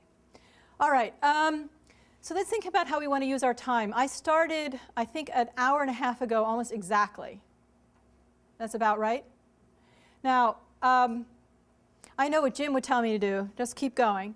So let me tell you, what I could do is I can finish this part, and then we can take a break and come back for the second part. We're all okay? Anyone want some water? Anyone need water? Okay, we're good. All right. Okay, so now I'm going to build you a third model. This is, I wouldn't call this in the history of literature. This is a very recent paper. And it's a model where workers signal. And this is, they signal to show that they are loyal to their community. And they signal by not getting an education. Okay? So this is a model, they're trying to build a model of this acting white phenomenon. Okay. So we all know what signaling games are about. People choose an action to signal some underlying desirable attribute. Here, people signal their sociability by not achieving in school. So here's how the model goes. We've got three sets of agents. Individuals, firms, and now we have a peer group. Okay, so we've got another actor here. Individuals have two hidden characteristics. There's a social type that's either low or high, and there's an economic type, phi. Okay. The distribution of the characteristics are known, so there's some probability, that people are high, and the economic types have a cumulative density function. Okay, fine. So that's known. However, this type here is private information. So individuals have a type T, which consists of their sociability type and their economic type, and it's private information, like in all signaling models. Individuals are endowed with a unit of time, and they decide how much education to obtain, S. The cost of education depends on the economic type. So your cost of education depends on how much S you get and your type. And all of these are the typical assumptions you make, that it's cheaper to get the education if you have a higher economic type. Okay? Right, standard stuff. Okay, more standard stuff.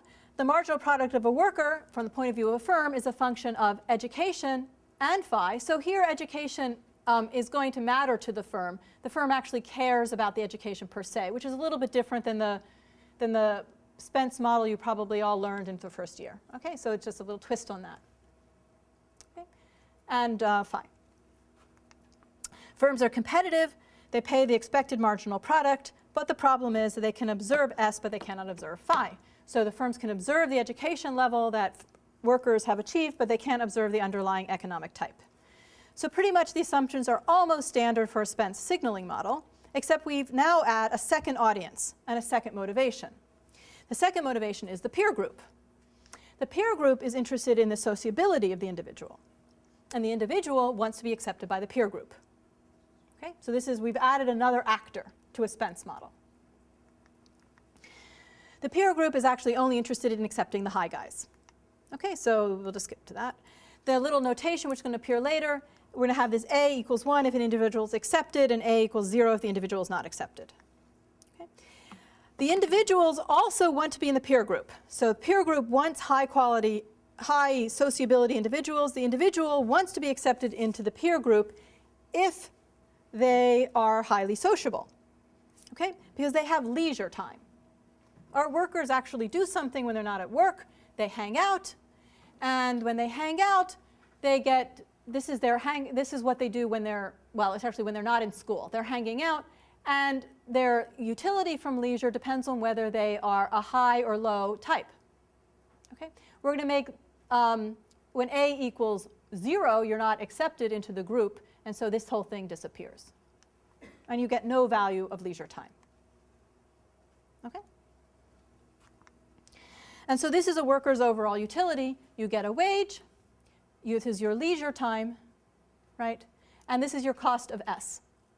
Now, this wage here is going to depend on S too. I just haven't put it in there yet, right? I'm sorry, got to speak up. Is the peer group exogenous? Yeah. Peer group's exogenous.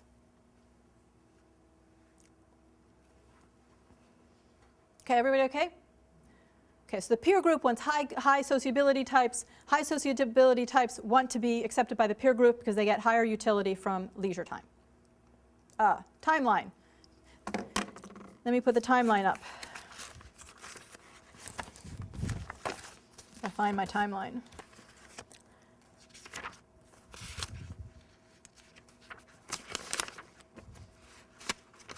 Here's my timeline.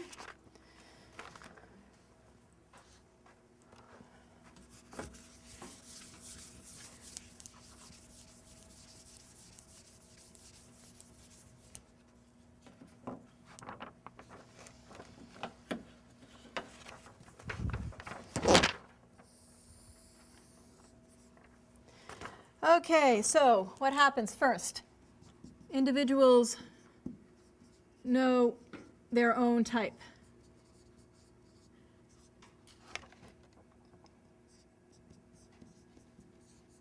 So first thing, the individuals know their own type. Individuals choose a level of education. Firms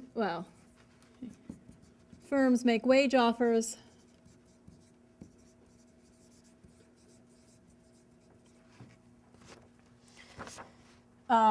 Depending on S.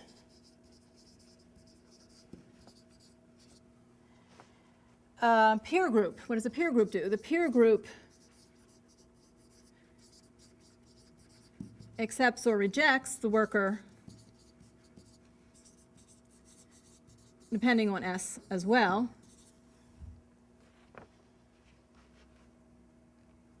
Oh, and then I guess we get payoffs. Okay. All right. So now we see how it works. And again, we do the typical thing. And we want to understand, how the workers are going to be choosing S, understanding the wage offers, understanding how the peer group is going to be accepting or not given their S decisions and so on. Okay.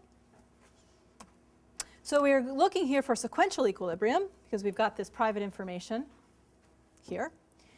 Lots of technical things we have to worry about, but for now, I'm just going to talk about that agents have to act optimally given their types and the actions of other agents, and the beliefs have to be consistent with the equilibrium actions.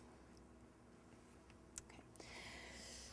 How much do I want to go into this? Okay, so let's just do a complete information benchmark. So when we typically analyze these models, what we want to do is we want to first assume that as a benchmark, suppose that both of these factors are known. Sociability is known and economic type is known. Firms simply pay the worker's marginal product. The peer group accepts high types and rejects low types. Individuals choose S to maximize utility, right? I just moved backwards here. High sociability types are going to choose a lower S. Why? Because they have higher returns to leisure, right? Everybody with me? It's all very easy. And there are some, I just wrote down the utility for reference if we need it. Okay, good. So that would be the complete information benchmark. Life is good. Let's skip that. Let's skip some of the technical stuff. So now let's go to well, this is just saying that the high guys get lower education than the low guys, right? The high sociability types, right, have a higher value of leisure, so they're going to get lower education. Now let's consider two partial information scenarios. One, we can imagine the social type is observable, but the economic type is not, or the economic type is observable, but the social type is not. Okay?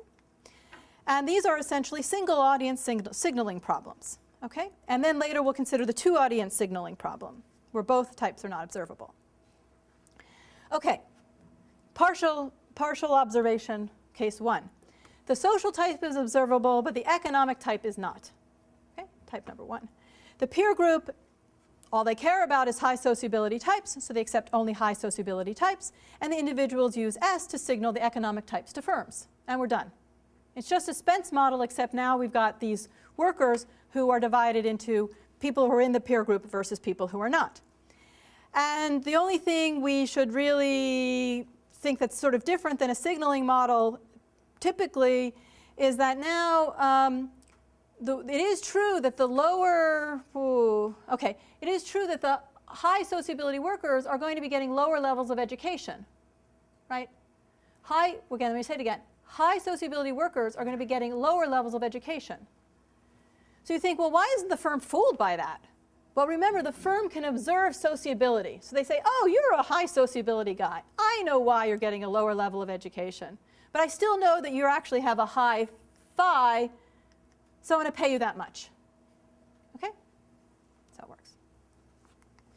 So this is an efficient outcome. There's no signaling costs per se. This is actually a wrong statement. Bad. It's cut. Yeah.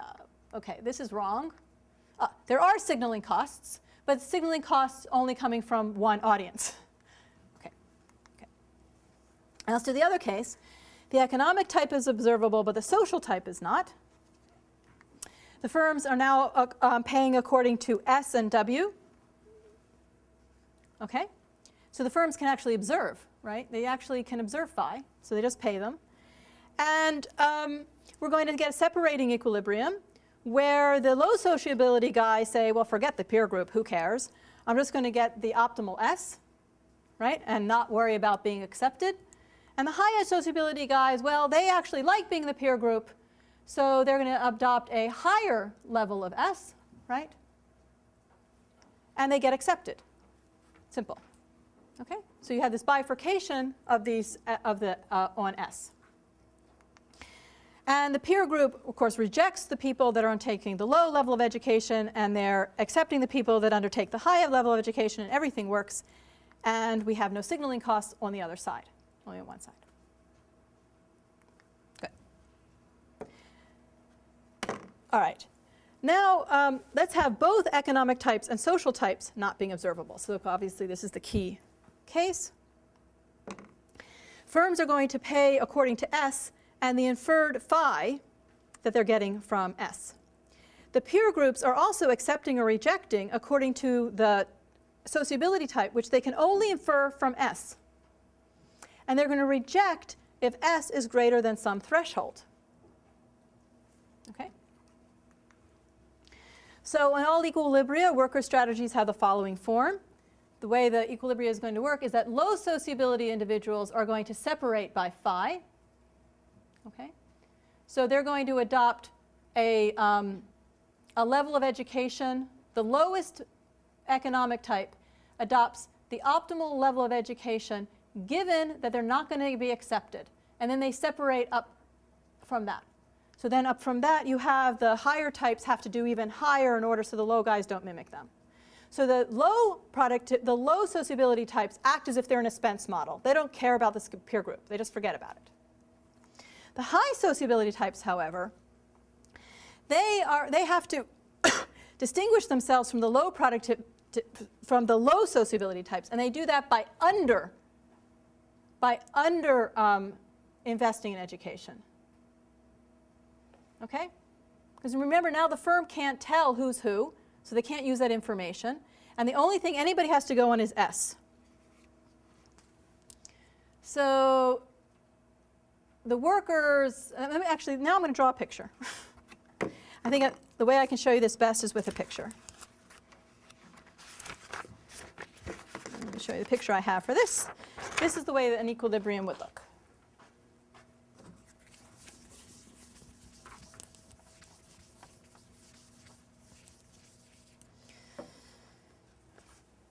All right, so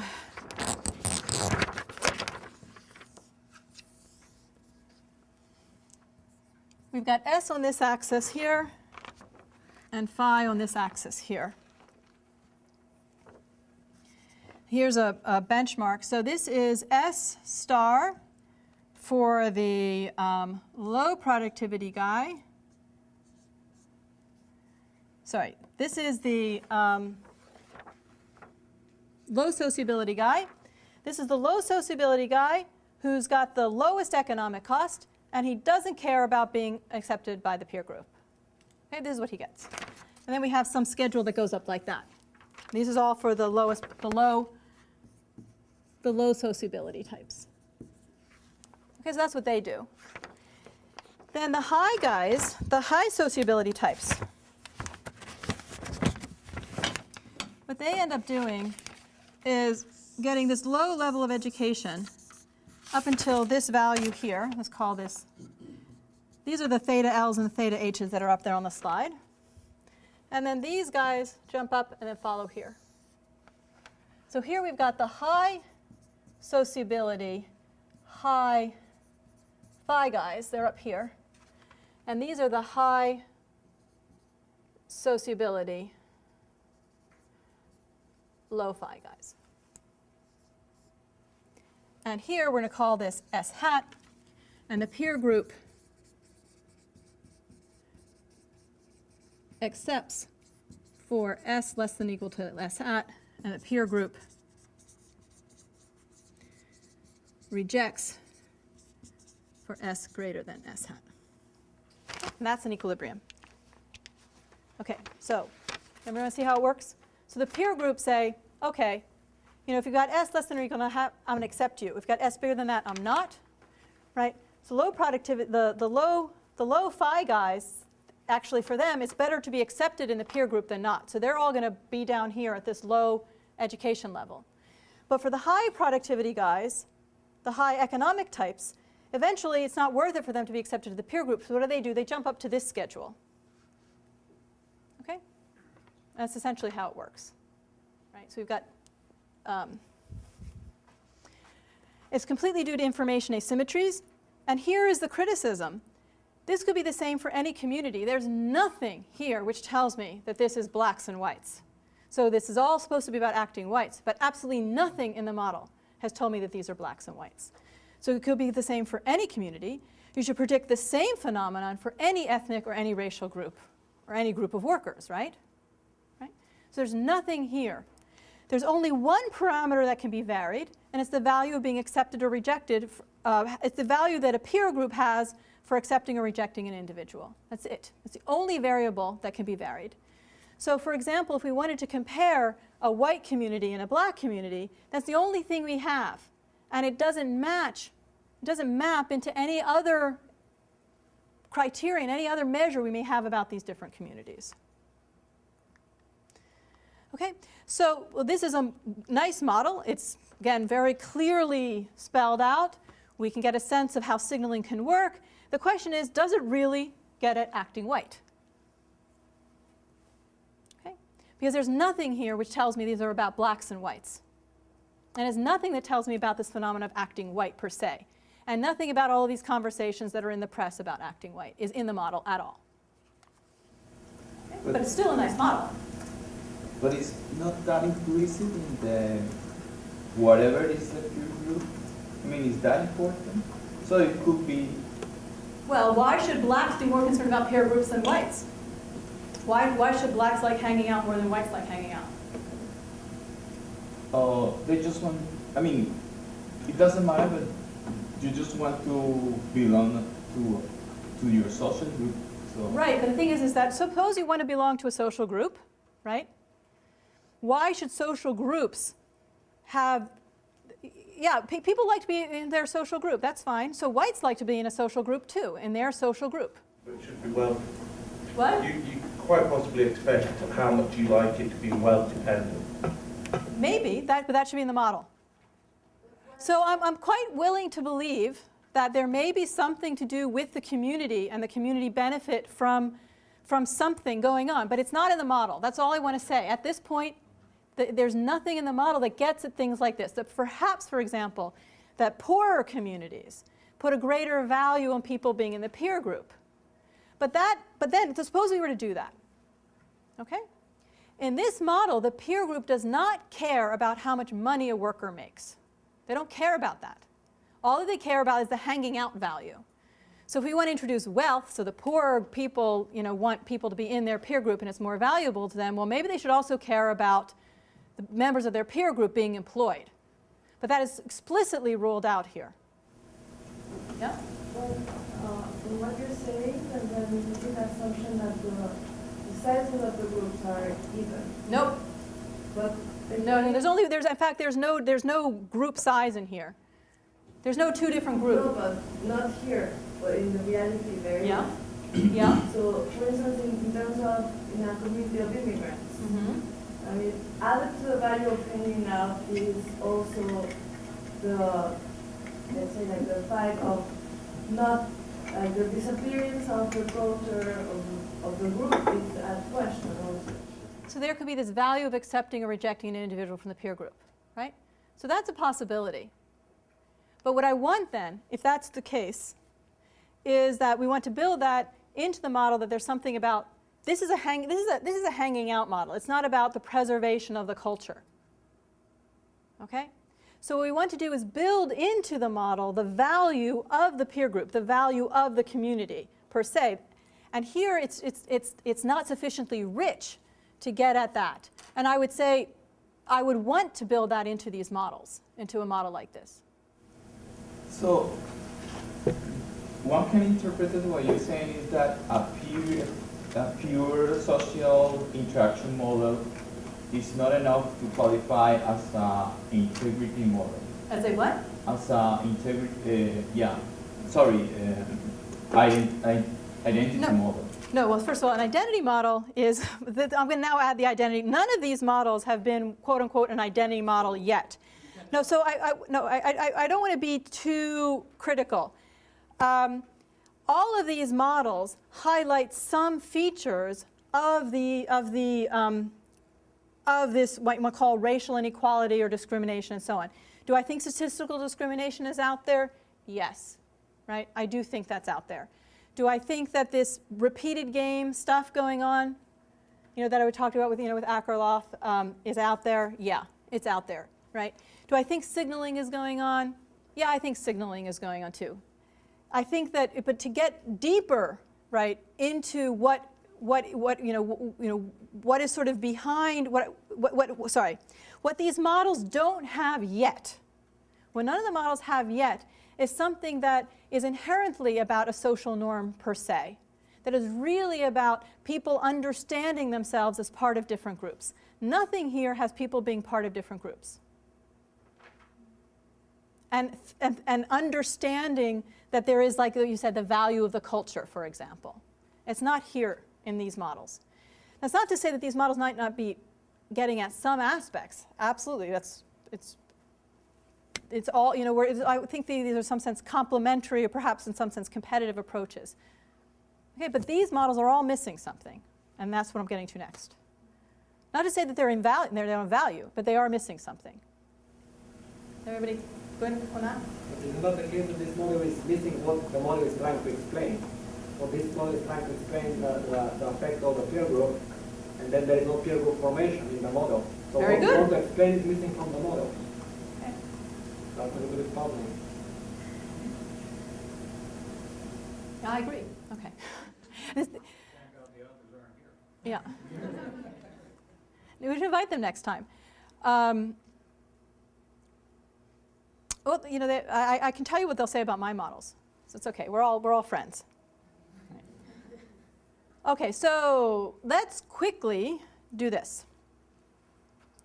So what I want to do is build a model where individuals think of themselves and others more or less consciously in terms of social categories. So now I want to have people have tastes, but also norms how people should behave. And people have utility from their own actions and others' actions. People internalize norms and punish others who violate the social codes. And I want to use this utility function to study minority poverty. Okay, so there was a question about what came first, the identity versus the norms and the actions. It was around before. Okay, but here we're going to go. So I'm going to start, how do we build the general framework? We start with a standard model of utility. The utility of a person J is represented as, you know, some value of A, J, and A not J, where A, J are J's actions and A not J are others' actions. And the inclusion of A not J captures the possibility of externalities or strategic interaction, right? So for example, A, J is the effort of person J in school, A not J is the effort of others in school, which may hurt or help J's academic achievement. Okay, so you can just, this is all standard stuff so far. So you have a peer group effect, social interaction effect, as we sort of know and love them. Now we want to add identity ingredients. And we want to add identity ingredients. There's the three basic ones. We want to add a set of social categories C, an individual J's assignment of self and others to these categories, and the norms N that give the appropriate behavior and ideal attributes of each social category. And then we have a utility function, which is amended by this little term IJ, where AJ are J's actions, A not J are others' actions, and IJ is J's self-image. Okay. And this identity function, I'll repeat it up here. There's this little identity function here. Right now it's extraordinarily general. Right? I'm just writing down what I think are the important ingredients for a model with identity in them. So this identity utility here is this new term, this little IJ. This is this new term. What's going on there? So overall utility depends on how AJ and A not J affect the economic utility and how they affect the self-image. Okay, so that's the regular utility, and that's the identity utility. The self-image depends on acting as you should, which is the match between actions and the category norms. So do you act as I should? Do you fit in? Do you the match between J's attributes and the ideals of the category, which are given by N, and the status of the assigned category, which is given by the function itself. Okay, so in the basic case, person J chooses AJ to maximize utility, taking as given the category assignment, his own attributes, and the norms. In general, however, a person could act to change their own category, own attributes, and societal norms. So that's this little semicolon right there. Okay? So you can either take the categories, the attributes, and the norms as given and just choose actions, right? Or you could possibly think about, this is like the short run. In the longer run, you can change your category. You can maybe change how you look, and people can even try and change what the norms are. Okay. So now, this will only take 5 minutes, and then we'll take a well-deserved break. Let's suppose we have a large population of individuals with some characteristic E star. There's two actions, action 1 and action 2. Let's think of action 1 as effort in school. The economic payoffs are action 1 yields some value VI, depending on how skilled person I is, and action 2 yields 0. And anyone who does 1, action 1, pays some amount K if he meets someone who does 2. And this is a negative externality. So this is like somebody acts up in school. So you're in this class, I'm working hard, somebody else doesn't work hard, they disrupt the classroom, it affects me. Okay? So this is all economic utility at this point, right? Standard kind of peer effect model. Here's the guy who doesn't act well in school affects me. It's a negative externality. Okay, good. Now let's add the identity ingredients. We have two categories, green and red. The norms are that greens should take action 1 and red should take action 2. The green ideal is some EG. This is how, you want to think about this, how somebody looks. So the green ideal here is not equal to the characteristic that this particular group has.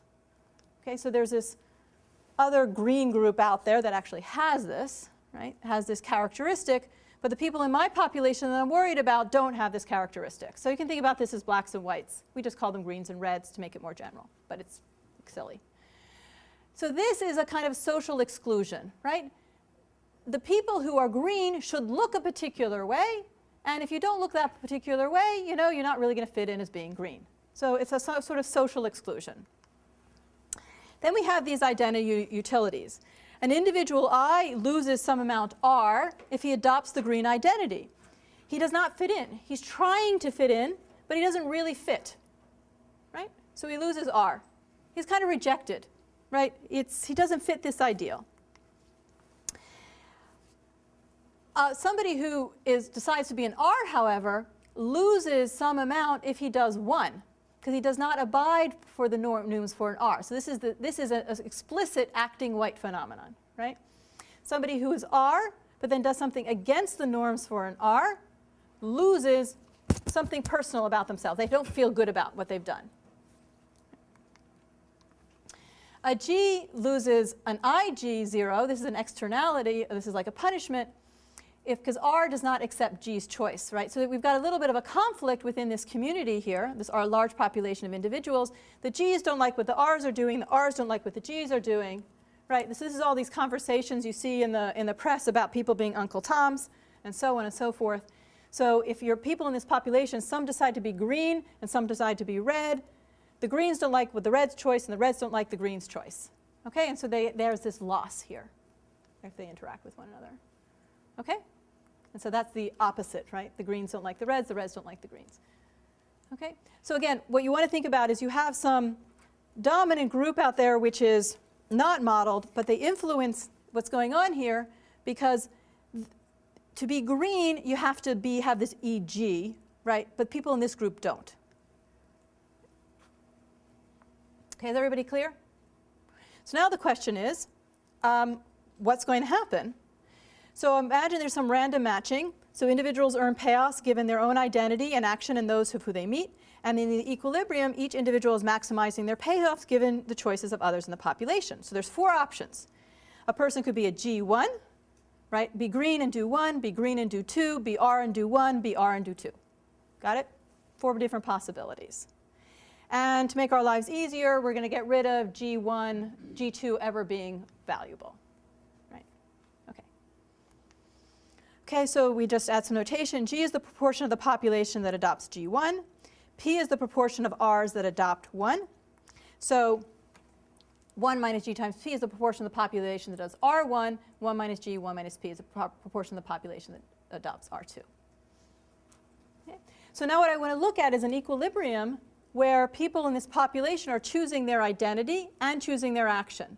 But given the social interactions within this group, and the social interactions are determined by this disagreement, right? A G doesn't like a red's choice, a red doesn't like a G's choice, and then there's a social exclusion that's going on as well, right? Somebody chooses to be a green, they don't really fit in. So you just look at the payoffs for each option. So this is what a G1 earns. He earns VI. He doesn't feel good about it, right? He suffers when he meets the non-green people, and he suffers from the people who are not green and who disrupt class on top of it all. Right? Everybody okay? The R1, he works, but oh boy, he's suffering because he's doing something which is really against the red norms.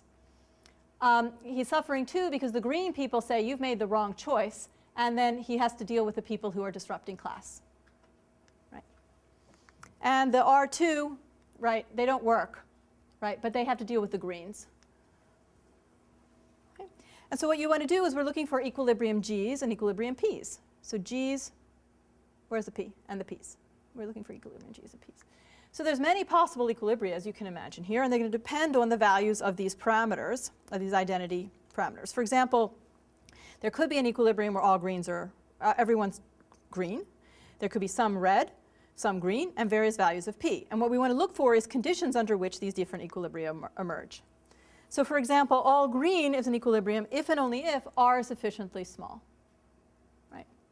That's the only way you're going to get all of these people in this population becoming all green. You have to make R small. Right? So social exclusion is less than the punishment for adopting a red identity. And you can get a split where you have the population being green and 1 and R and 2, if and only if R is in the intermediate range. So this is, I think, the equilibrium we're kind of in now, right? We have some, say, in the black population that's adopting this green identity and working, and we have the red population, right, which is adopting 2. And if social exclusion is sufficiently high, then you only have a red equilibrium. So, in the interest of time, I won't draw the picture. Does everyone get how this works? Okay. So I'll finish up. Oh, that was it. There was a question, I think. No? Yeah. The question was maybe goes to the next section, which is I guess thinking about kind of the relationship between identity and, say, social capital, and whether or not in this sort of situation would social capital just enter in as another part of a payoff? Or is that something distinct? Is it distinct from identity, or is it a component? Because when I read the Nobu-Kirill article, it seemed like social capital was part of their identity definition, but boy, you know, social capital is one of these words that I don't quite know what to do with. Which Benabou and Tirole article were you referring to? the one that The one on taboos? yeah. Yeah, so let me give you a basic rundown about the difference between the Benabou and Tirole approach to identity and what George and I are doing. So what George and I are doing is more of a social identity from social psychology approach. So people are understanding themselves as part of a group, and there are norms which then give me my preferences about which group about what is appropriate and inappropriate behavior, and then social interaction, for example, could determine the equilibrium behavior. Okay, so that's what George and I are up to. What Roland, Benabou, and Jean Tirole are up to is more of a cognitive psychology. Okay, so there people they have a sort of they're trying to understand themselves, and through their actions, they form their identities, and then they try and understand who they are from what they do. Okay, so it's more of a cognitive psychological approach, whereas ours is more of a social psychological approach. So again, let me just flip back to this really quick.